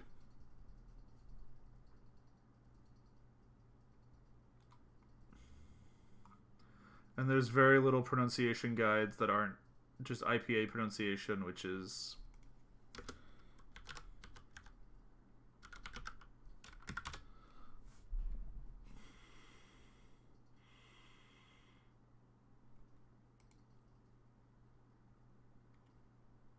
Nope.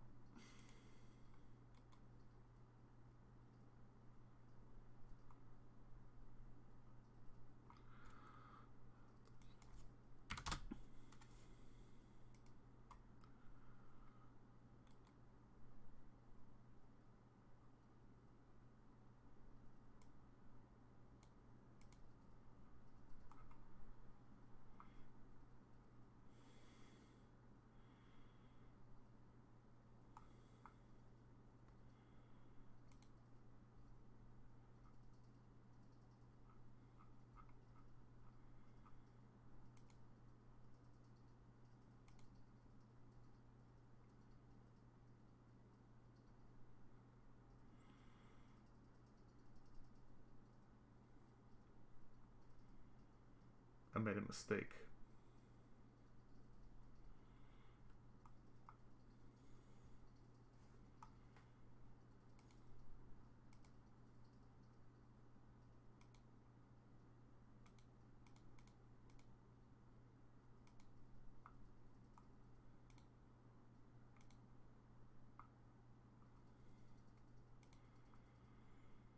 Why is there...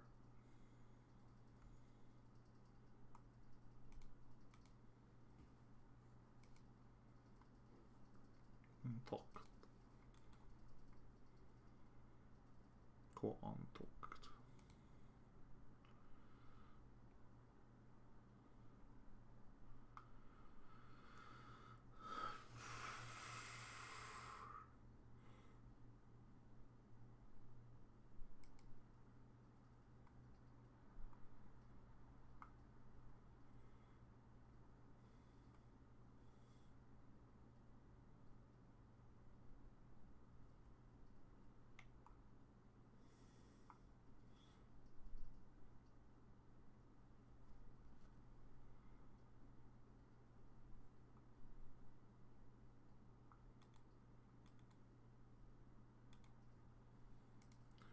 Why does Fortevo not have the word for...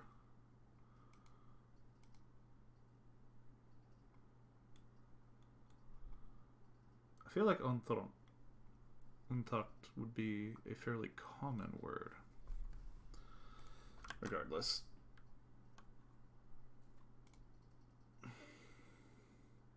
What does Siliana mean again? Her name means something.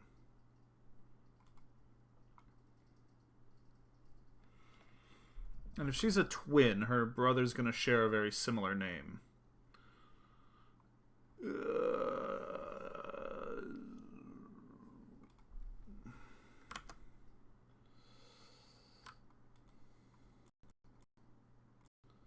Actually important I keep the card.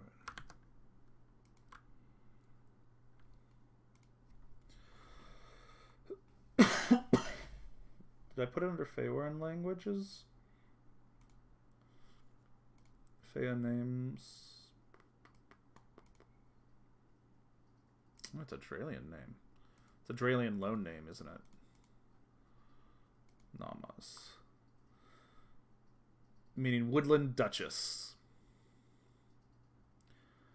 Shit.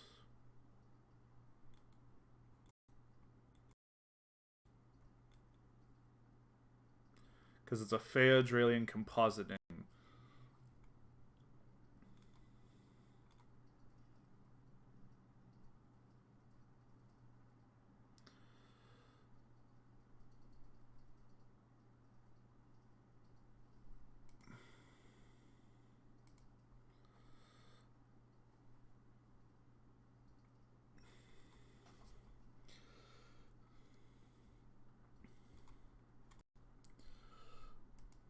If Vanya is Duchess in Fea, it'd be Van Vian. Vian would be Dutch, would be Duke, wouldn't it?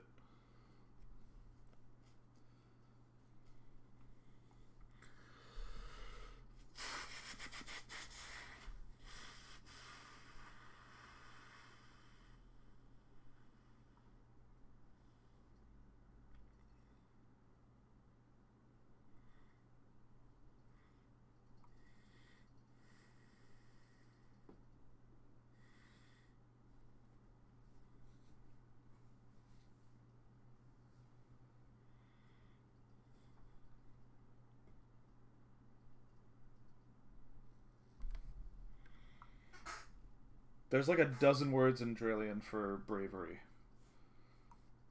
Where are they?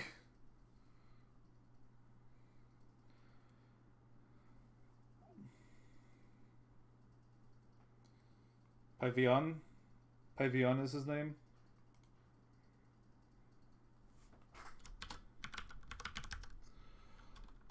Was it Pyvio?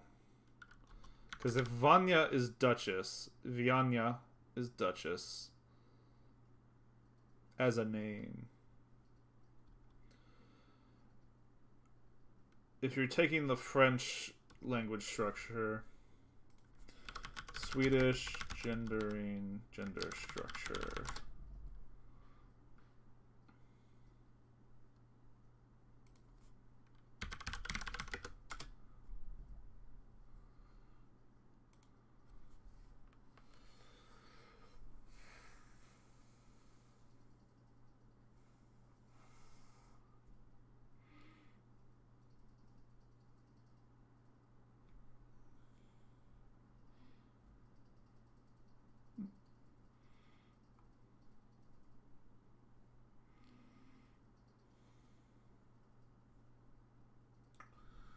Interesting. Swedish has common, which is utrium, and neuter, nutrium.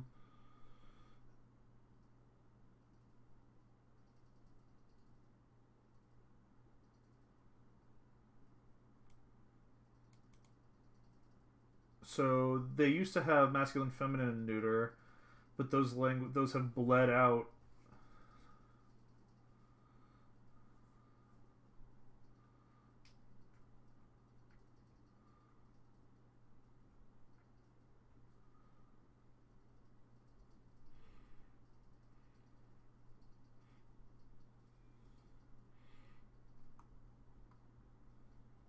That's cool.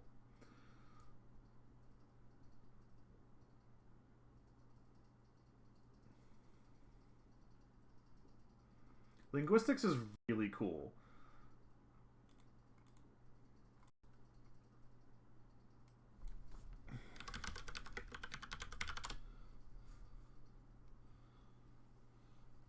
And Scots Gaelic has masculine and feminine.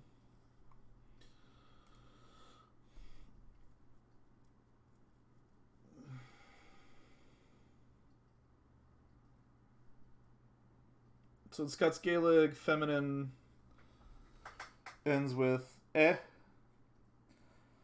Diminutives end with ag or oct or id, whereas masculine ends with a, ak, on, ian.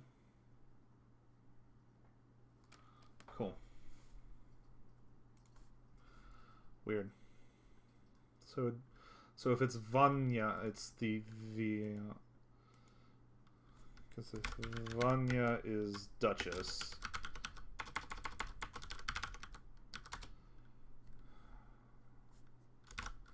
It might even be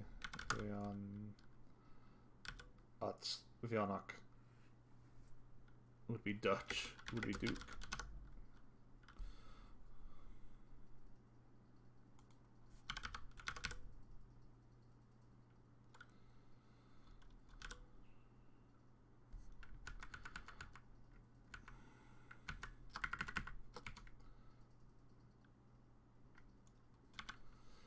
Paviak. Viak.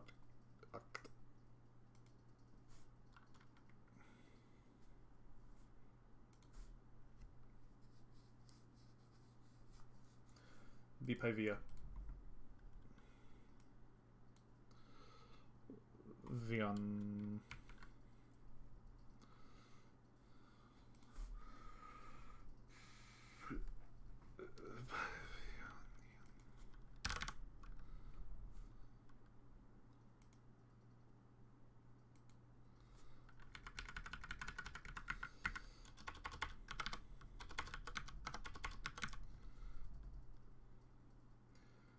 Alright. So in... And actually I need to make a note of this. In Feoran, at least for the moment, genders...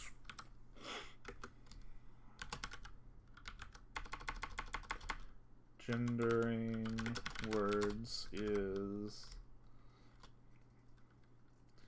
A is feminine.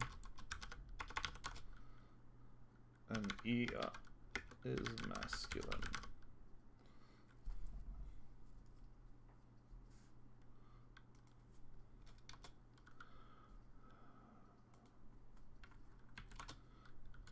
And then there's neutral.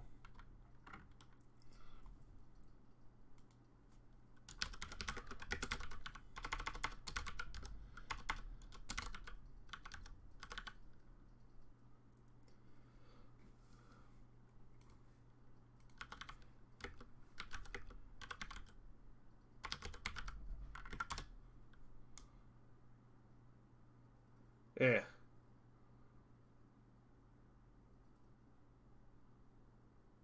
Gaia.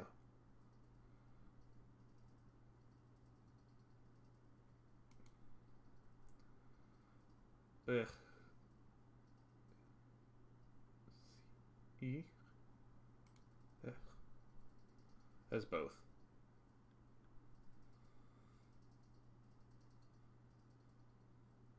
So fear, E, or being, E. Weird.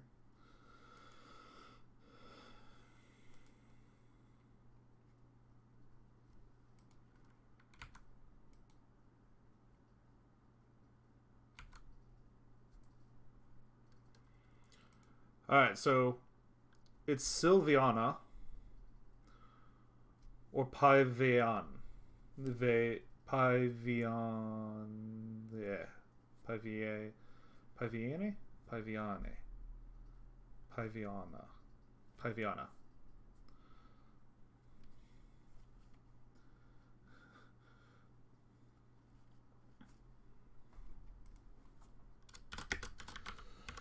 Paviana. Godrai.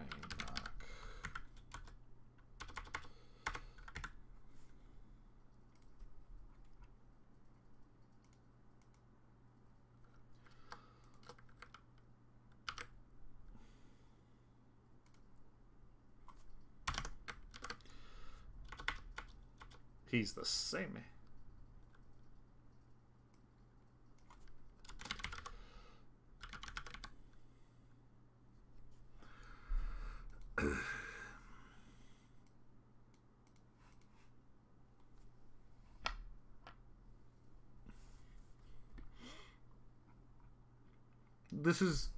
This is all very important for what I'm working towards, which is, you know, the next set of I need Paviane and Mirage Koinak.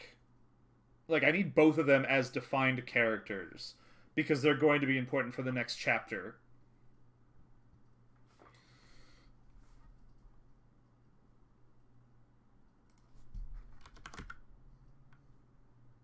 But it is also definitely feels like a waste in some ways. This is Silviana's twin, the Shay who was born about 10 minutes before her.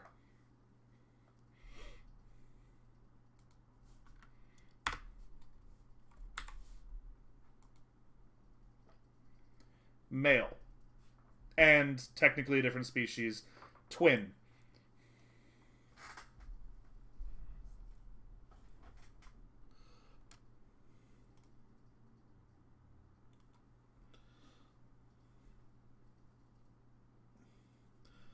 No, that's fair, and I'm not zoomed in all that much.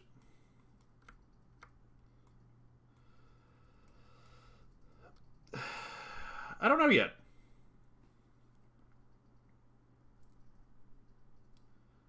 Yes. So the two reasons the Duke is coming are like bigger political, like major contract work, you know, things like that. And then Paivanier Paivan Thir Ir Paivan E Paivani are is inheriting. So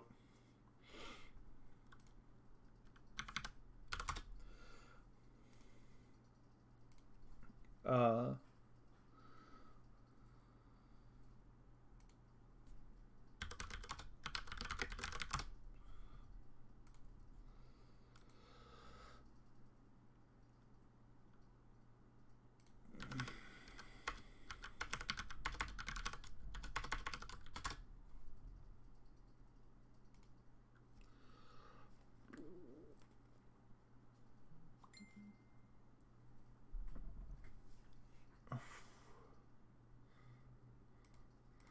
okay, Google, pick a number between 1 and 100.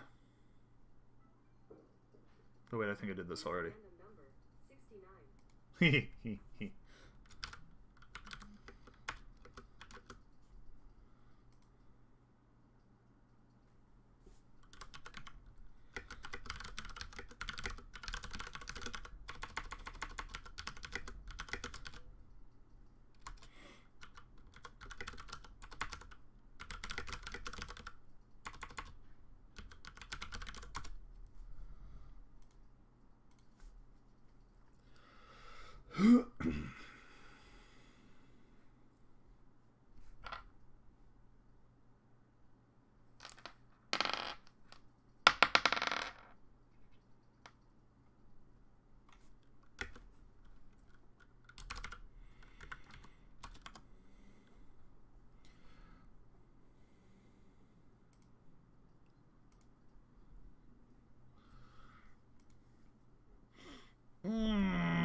Shit.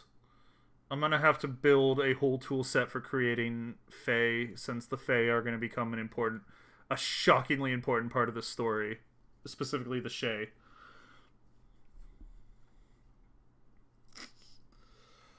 So he is a summer Fae as well. Or summer Shay.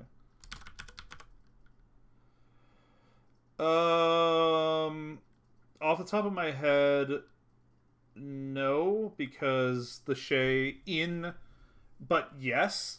So nobody. She's not local, not close. Um, because there's nobody.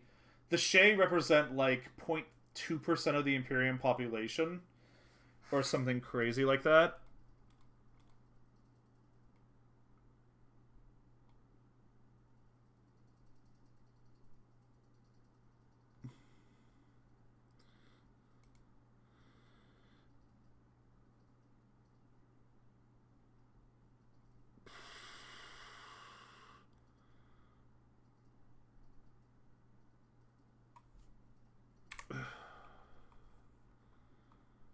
They represent 6 point.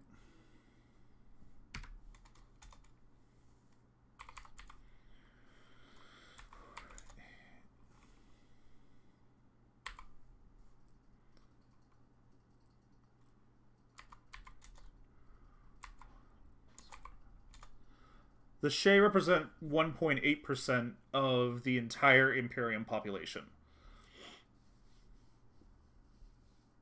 Oh, I did that math already. I didn't need to redo that math.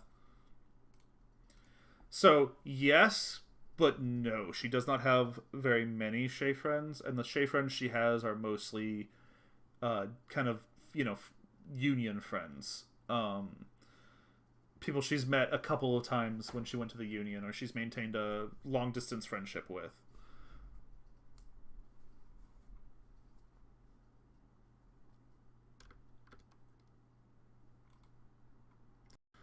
And to be fair, 1 point is still hundreds, thousands.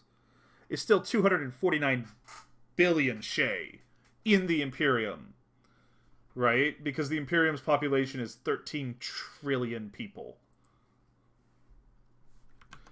So a minority is still more than every living being in, the Sol system.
Summer Shay.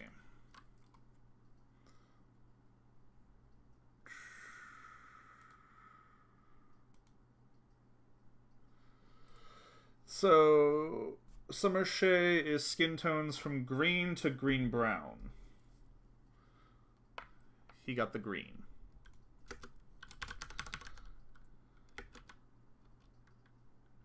The light green.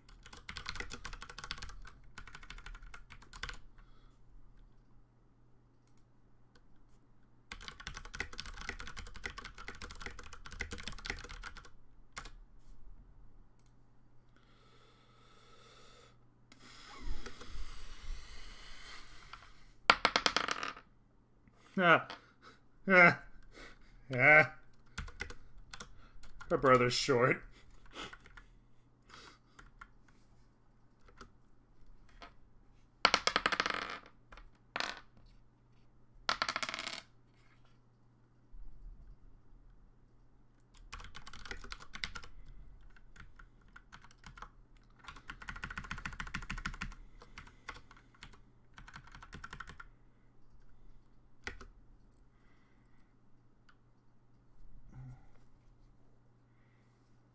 What are the summer eye colors? Green and hazel and brown, probably.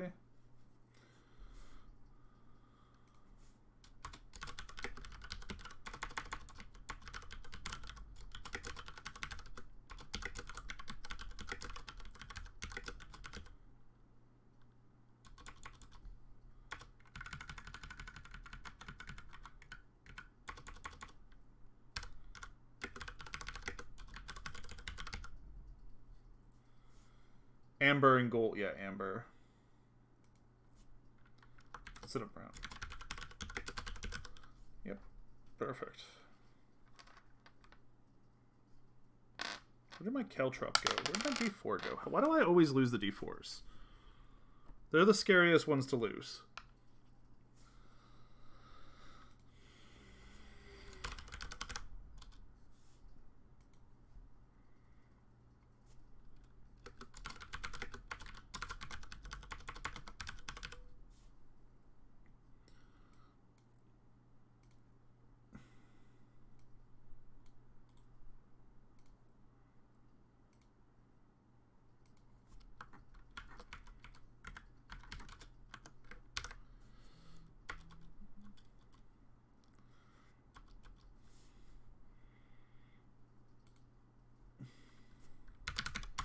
Although, now that I think about it, the Shay and the Drakers are going to interact more than a lot of the non. There's more mortal species, but the immortals are going to interact more.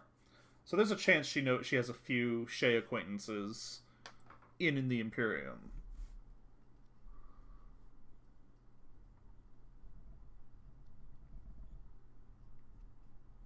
What is the other magic most commonly associated with the Shay and like the fairies?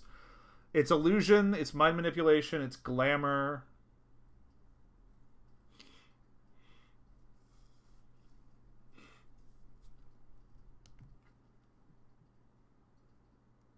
I explicitly do not have time magic in the world.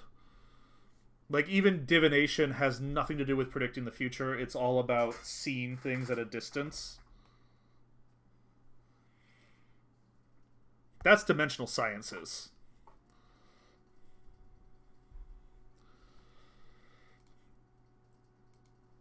You'll be right back. I need to go to the bathroom.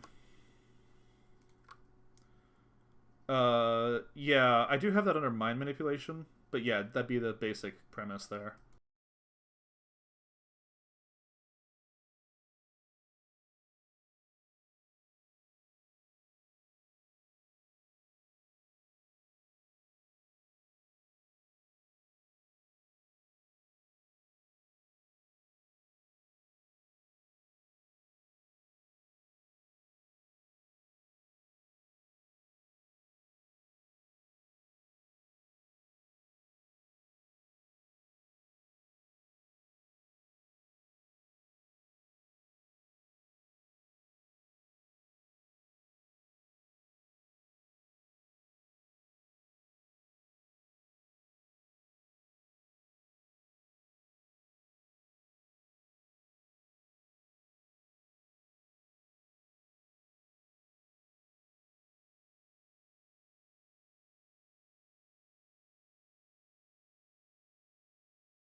I return.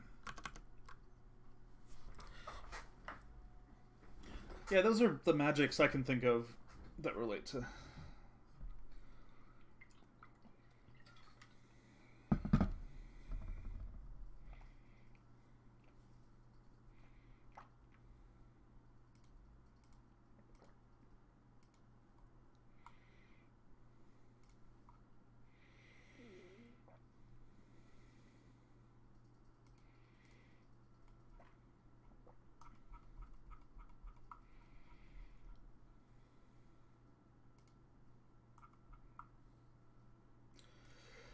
Oh, someday I'm gonna have to clean up my notes again.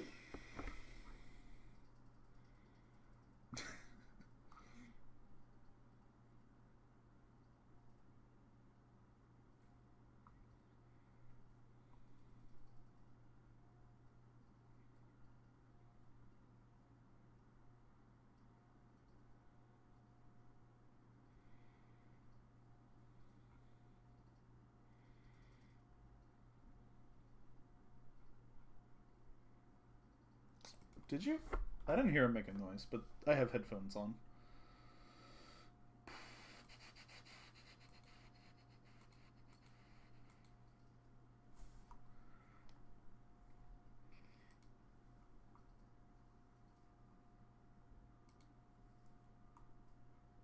I built a whole thing of math to figure out Javetica loyalist degrees. Oh, I put it under tools. I'm a genius. I put it in the spot that it would make the most sense to put it.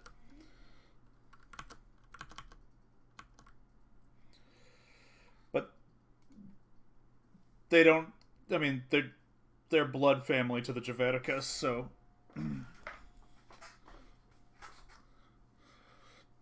All right. What is Sylviana's twin like?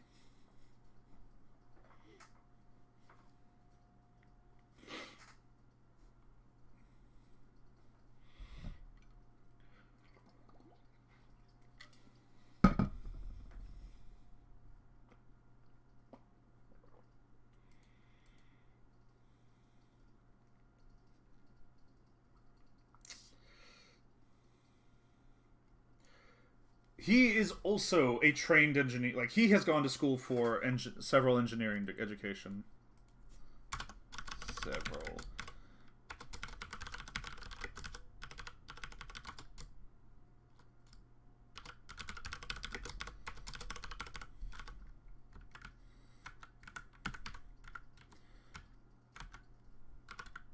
He is very much like his father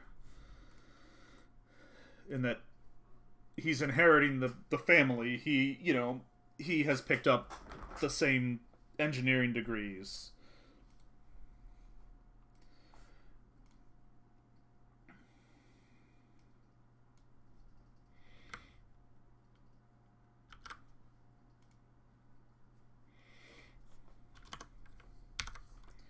Obviously, he lives with a noblesse oblige.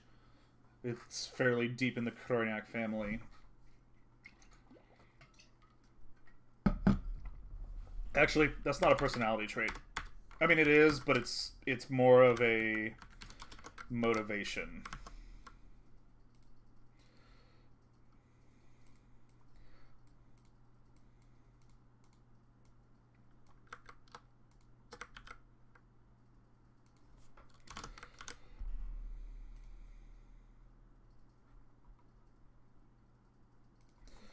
I also don't have Sylviana's motivations. Or Arvan, or her goals, or Artavan's motivations and goals. Like, it's weird. I don't have them defined. It'd be really, really hard for me to define them.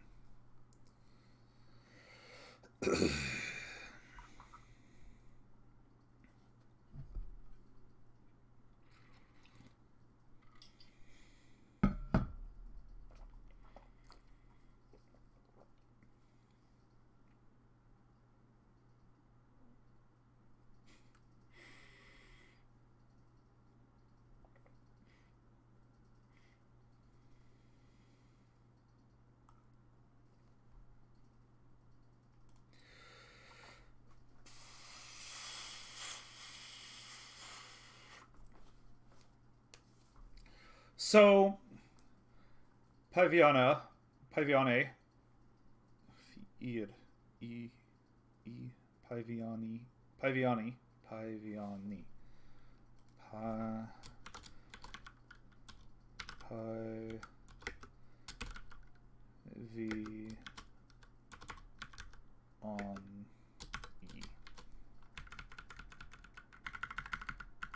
Paviani.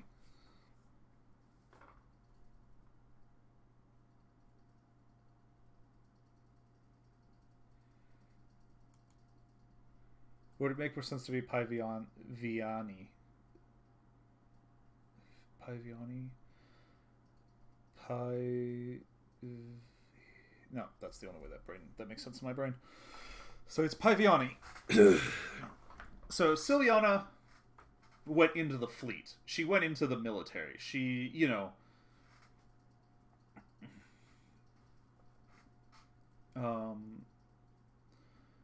one of her motivations was to protect innocence as a whole.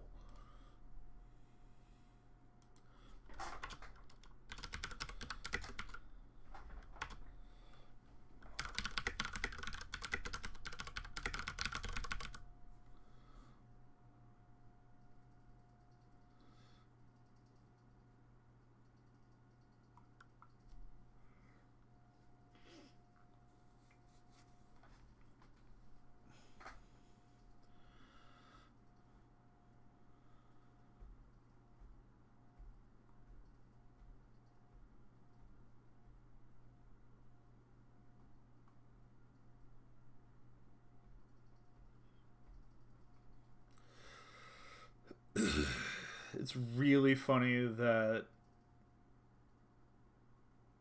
Artavan or Kawer gets her extraness mostly from her mom.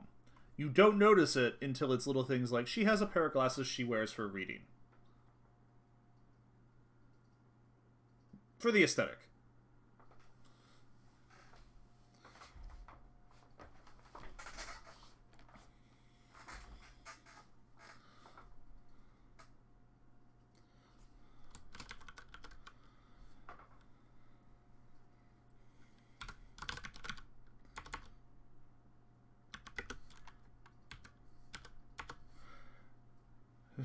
She did Fea Operautics when she was, at some point in her life.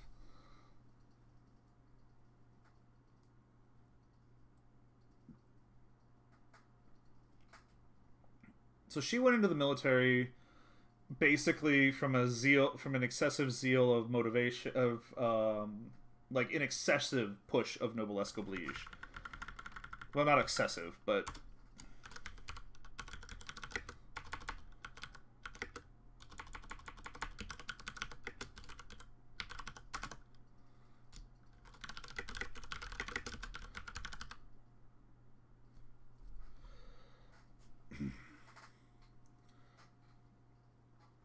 what motivates Sylviana? Why is she who she is? So she went in. She joined the Navy to protect those who can't protect themselves, and because she's good at it.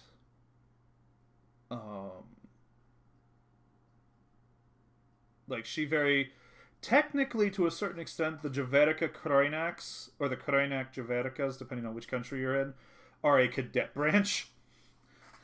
They're the military branch of the Kroinak clan to like on some technicalities.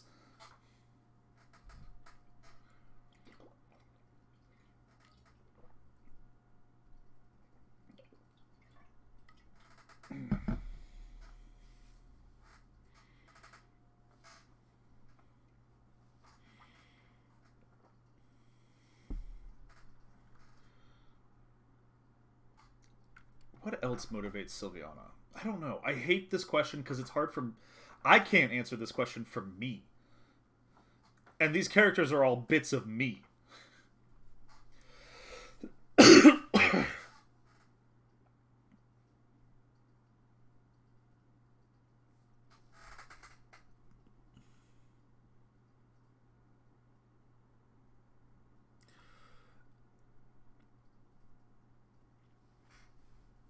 Sylviana is an operatic singer.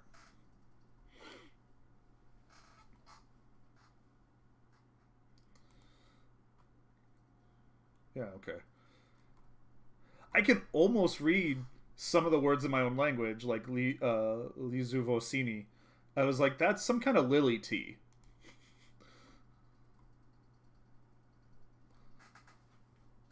which is the Lizu.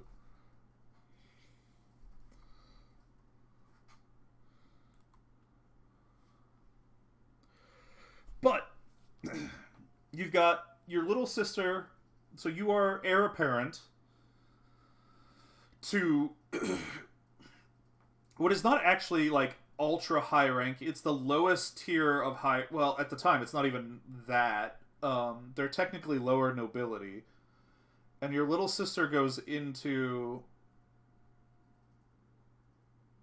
I'm glad. That's a deep concern of mine.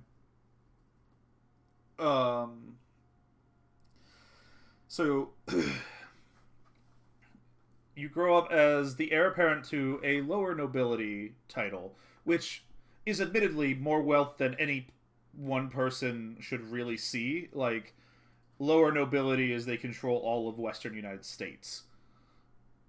Um,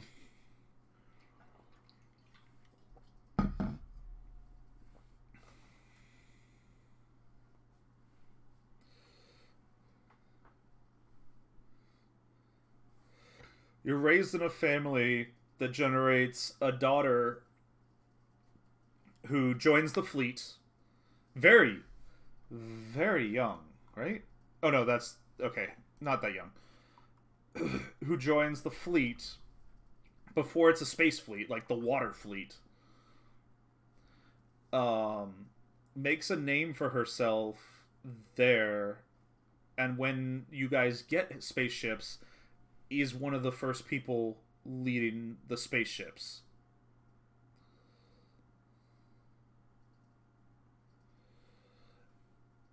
And does an amazing job at it, and is principled enough that she leaves the Union because of the orders she receives.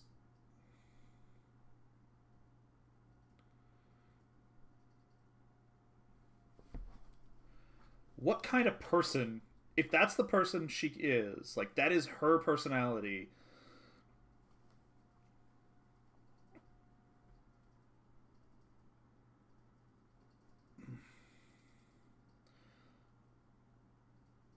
what is her brother like?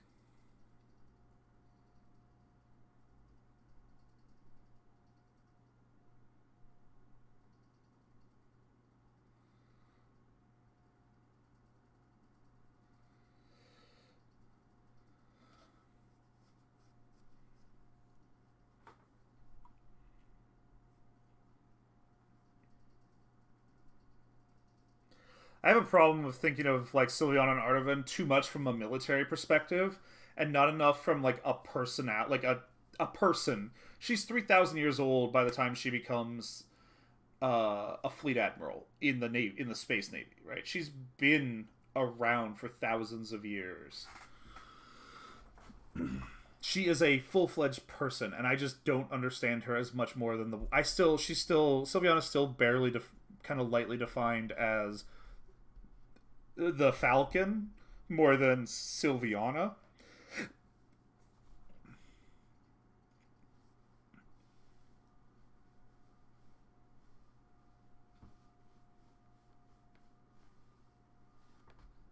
Um,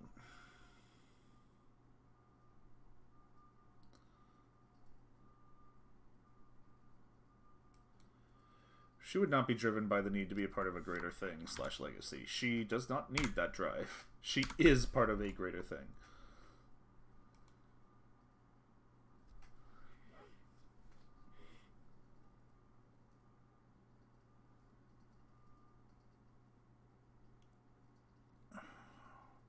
It might be a while before I have another full fledged draft, but I do have a ton of stuff. But it'll be a while before I get a full fledged. Because at this point, I have to finish out mistakes Because I need to add a little bit more about like things that are going wrong, and then we have the Duke's arrival, which is its own whole its own whole thing that intermingles with the disaster that Kware kicked off. Something like that, yeah.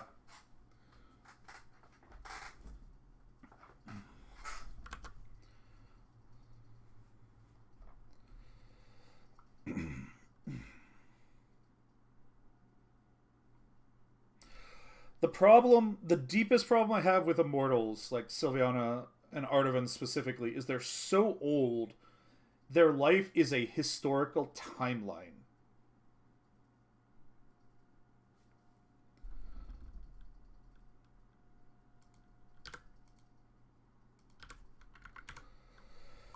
Like, this is a very small snippet of her life. This is maybe 150 years.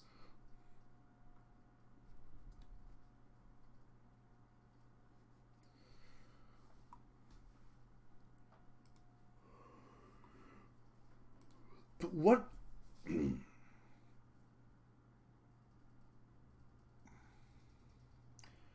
what kind of person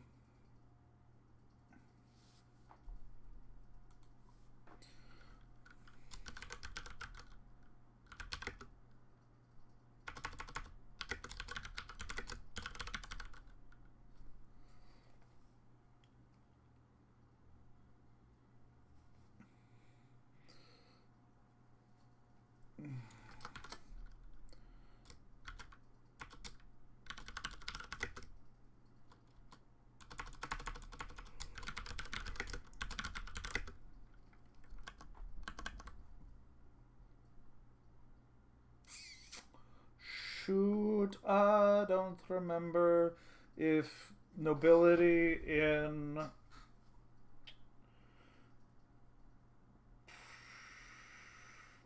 Feora is.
Oh, I forgot about that. So the Shay only count romantic relationships with other immortals as meaning anything. And dryads. Um but they're very jealous of it. Like they're very monogamous with their relationships. Mortals relationships with mortals don't mean anything culturally. Obviously on personal level they do. Um in terms of it's not cheating to have a harem of of mortals. Um it's not cheating on your wife. Like nobody considers it cheating. It is cheating if that mortal goes out and has another relationship. That mortal is then unless it's like it's a very weird. It's intentionally because the Fae in our stories are fucked up, so it's intentionally kind of a fucked up system.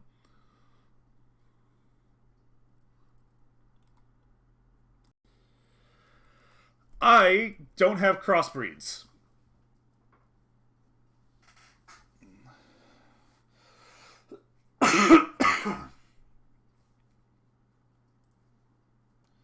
The closest you'll get to crossbreeds are the Atlarian humans, the Imperium or Union Rakith or Carnavan, who interact with they're like the species of mortals that have lived for thousands of years isolated from other parts of their population and have obviously diverged. You know, like there is a divergence there. Atlarian humans are very similar to like Lord of the Rings' Numenorians in terms of they're really long lived. Um, you know, they're different people. They're a different population, but they still can crossbreed with Terran humans.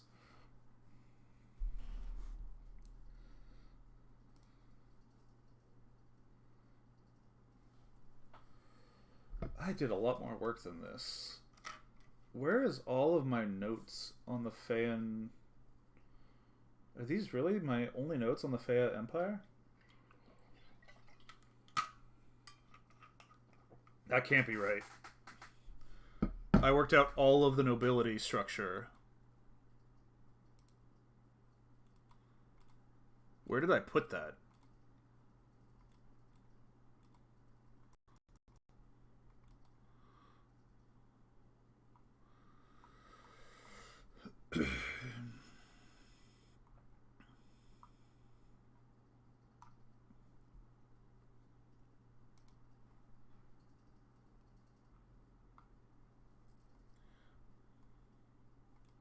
Shoot.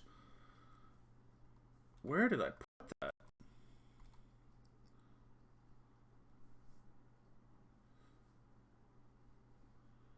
Fair history. Fair culture. Oh, I'm in the Fair. It's in the DRU. That makes way more sense. Two nations, Trillion and Splinter, Reunification League, DRU government. There it is. Mwah. Because the DRU is technically an occupation government.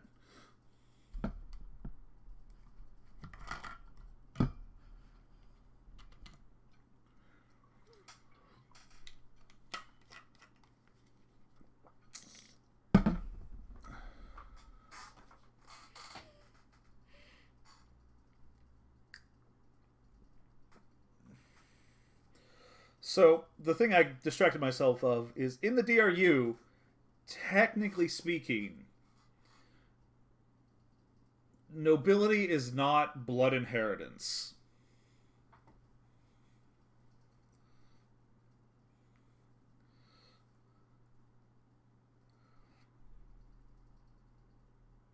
And obviously it's not blood inheritance, but like it's not family inheritance.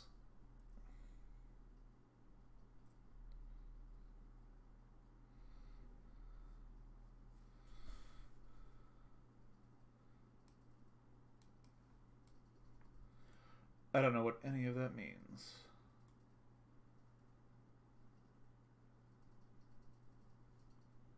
Googling it did not help me.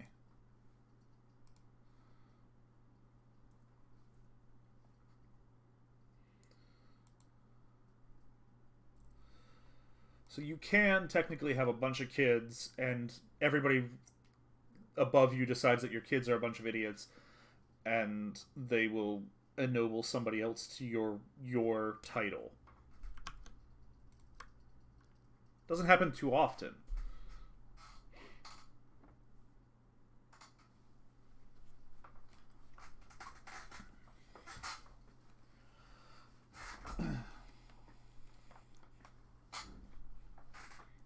God help me, I am not going to spend time defining the laws of inheritance. I'm going to make a note of it though. The laws of inheritance for nobility. Dear nobility.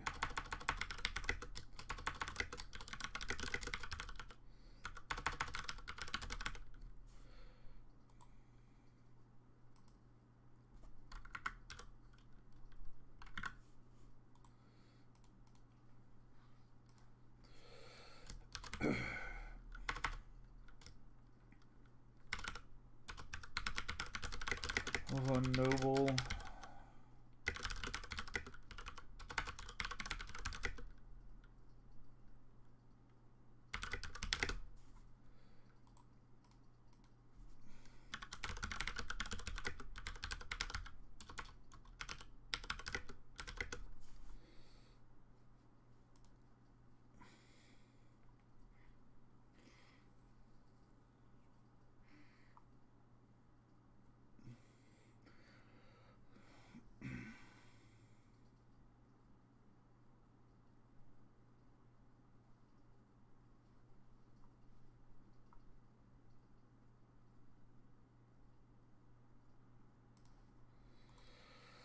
God help me.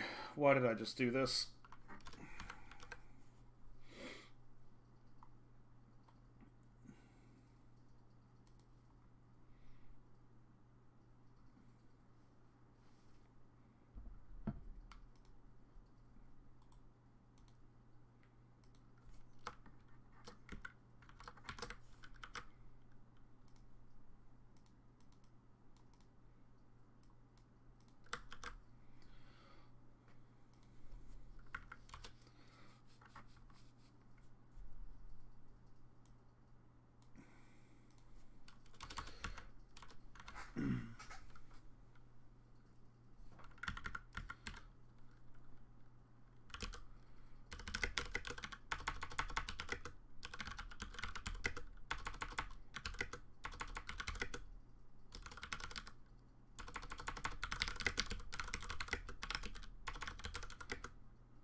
This seems like a very messy system.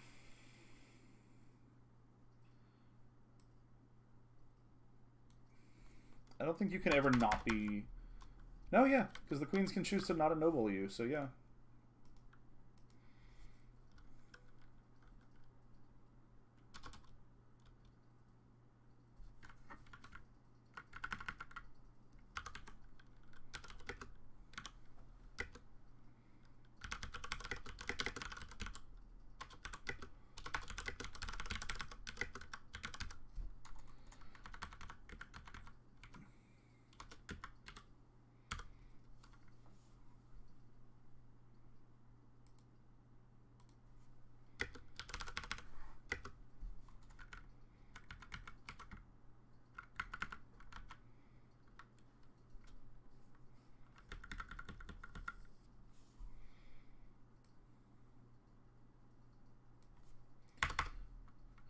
What's another word? So lords are an economic ennobling title. I need another word that would mean former nobility, but technically still nobility. Or I think they can just be completely unennobled. Emeritus, yeah, that's true. But emeritus is by merit, which would be what technically lords are.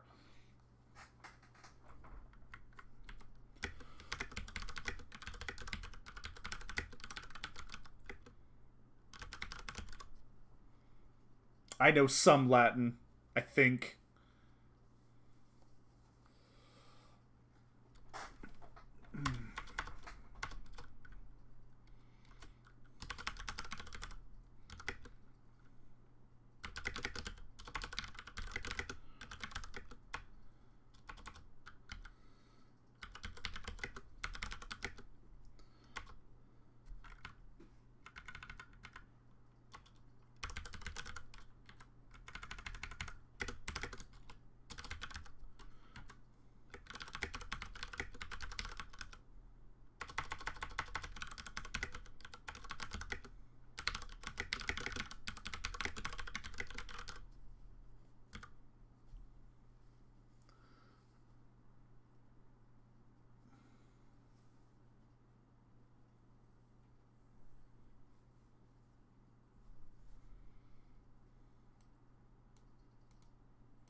Oh, there's got to be a term for this.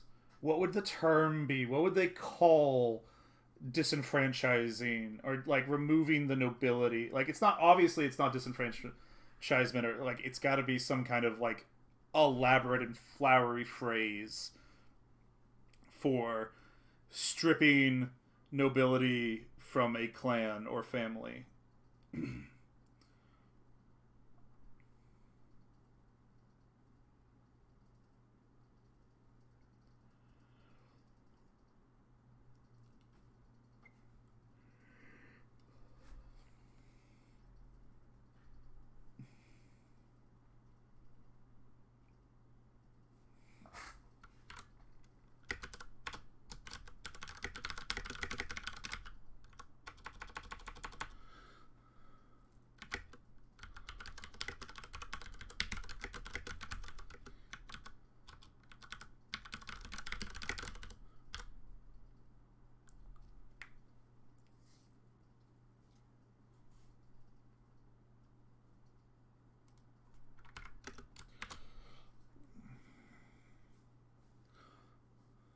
And it's not cleansing because cleansing is a very different thing.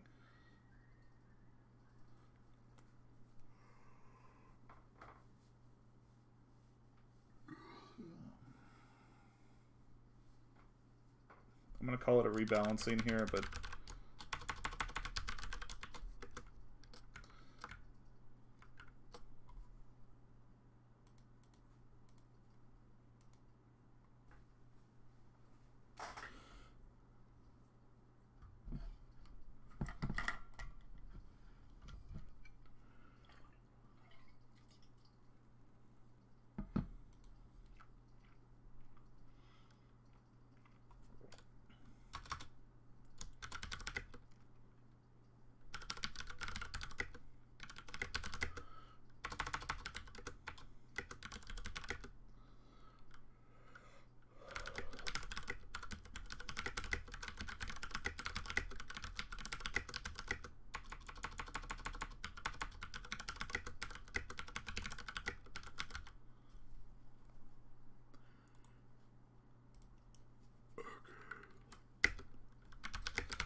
That's cool.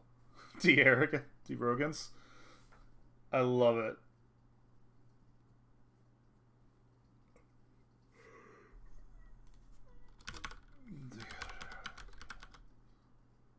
Degradation. That makes. I love de-arrogance because it's just de-arrogant. You're de-arrogancing them. It's a humbling, effectively.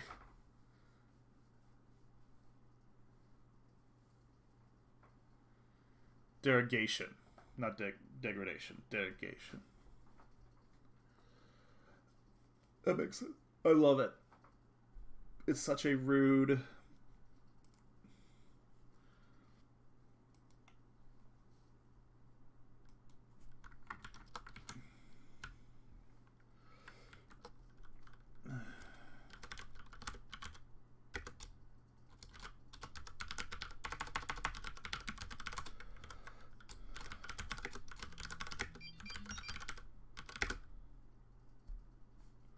Oh shit.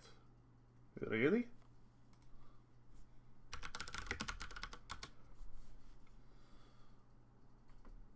Oh.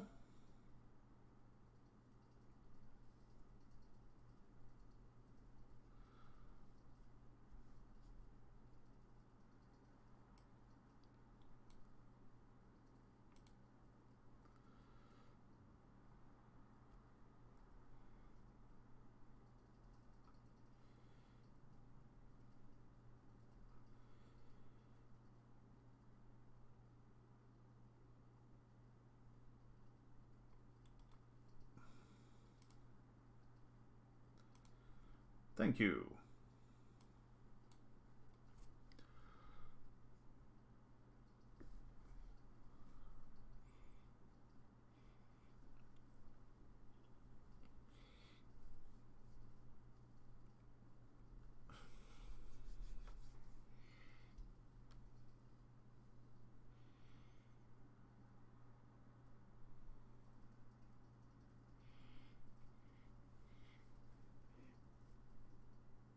That's cool.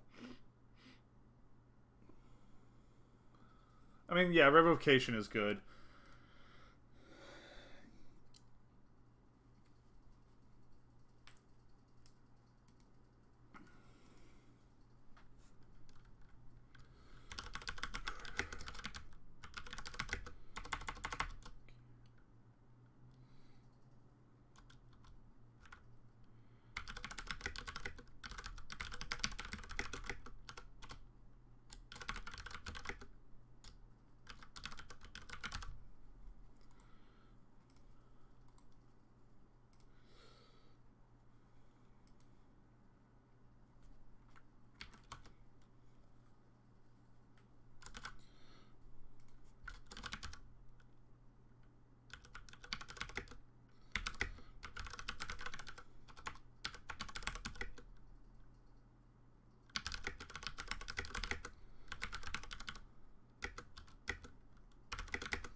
Something associated with seasons. What are words associated with seasons? And not like names of seasons, just words associated.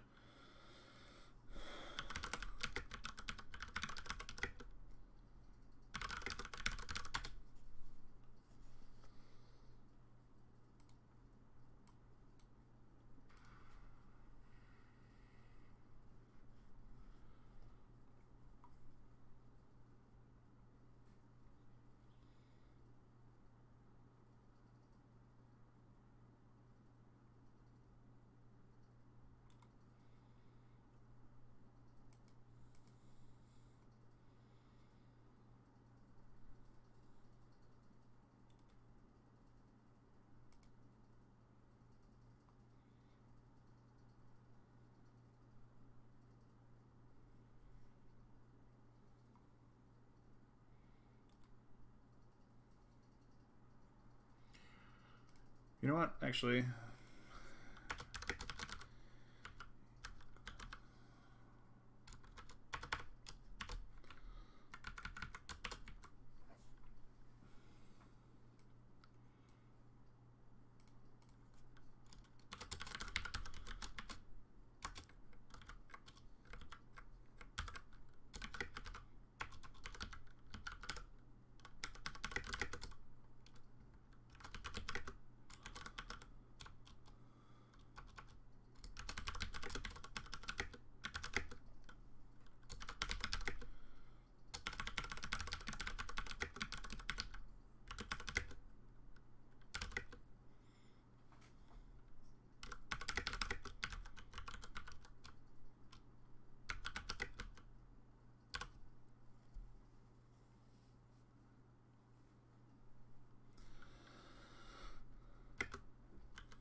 I forgot that they're kind of the Fea, the DRU way less so, but the Fea and a lot of these traditions come over from the Fea are basically eugenicists. Like they've got a background and a history that is brutal.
Cool.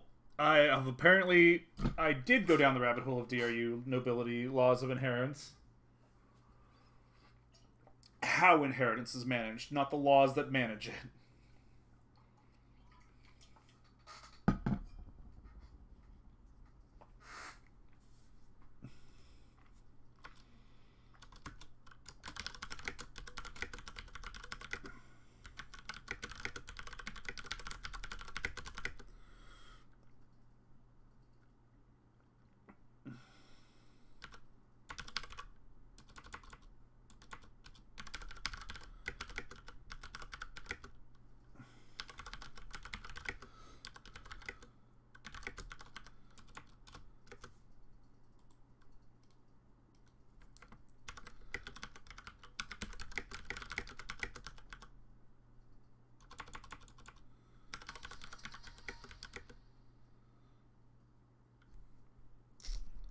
That's sad. I have been informed that Betty White has passed away.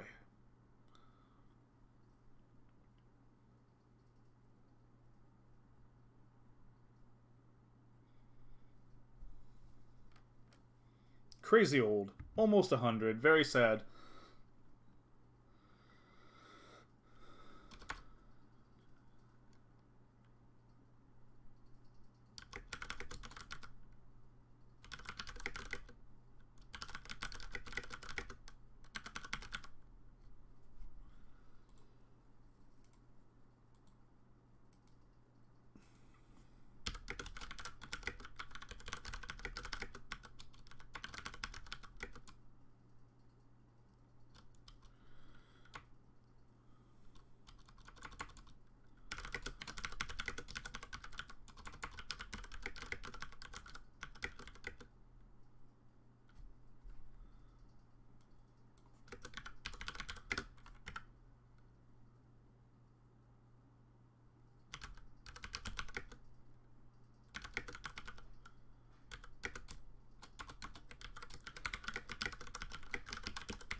Oh, I hate it.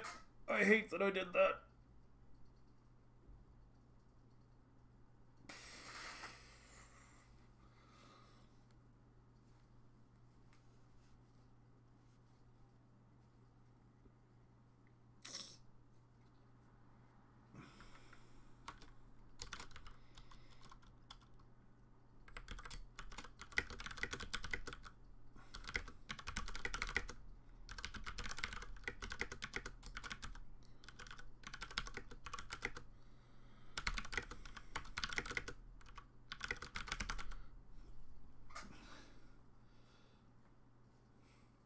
I appreciate that.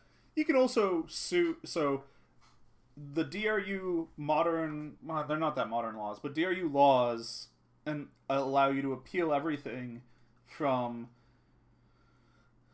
basically the equinox for lack of deciding that you're not worthy, up through the queens refusing to ennoble you, and that's very DRU modern.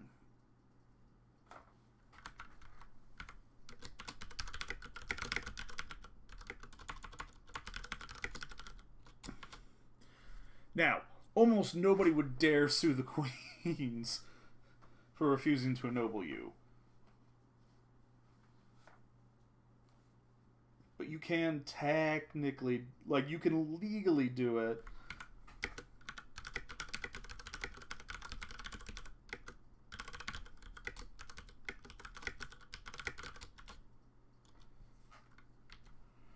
But you can't, you're like, I'm going to sue the queen. You're going to be very hard pressed to find somebody willing to take your case.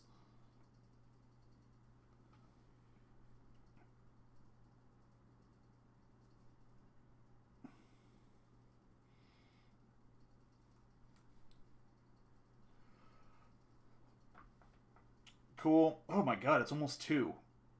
Yeah, I'm gonna have to wrap here in a second, too. I also have to go run errands before everything closes. Cool. All of this... Oh, fuck. Nobility inheritance laws are actually important. That's why I did all that. All of this affects back to... What is Ciliana's brother like? And that is a very hard question to answer.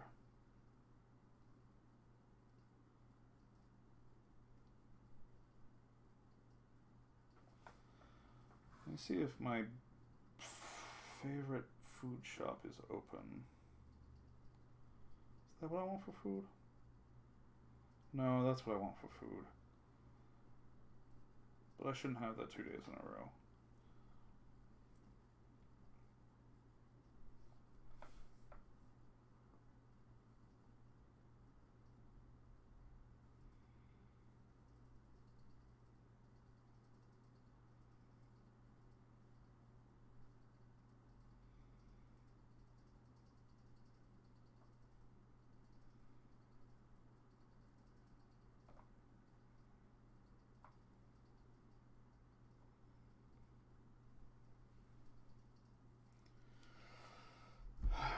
This is the new question is, who is he?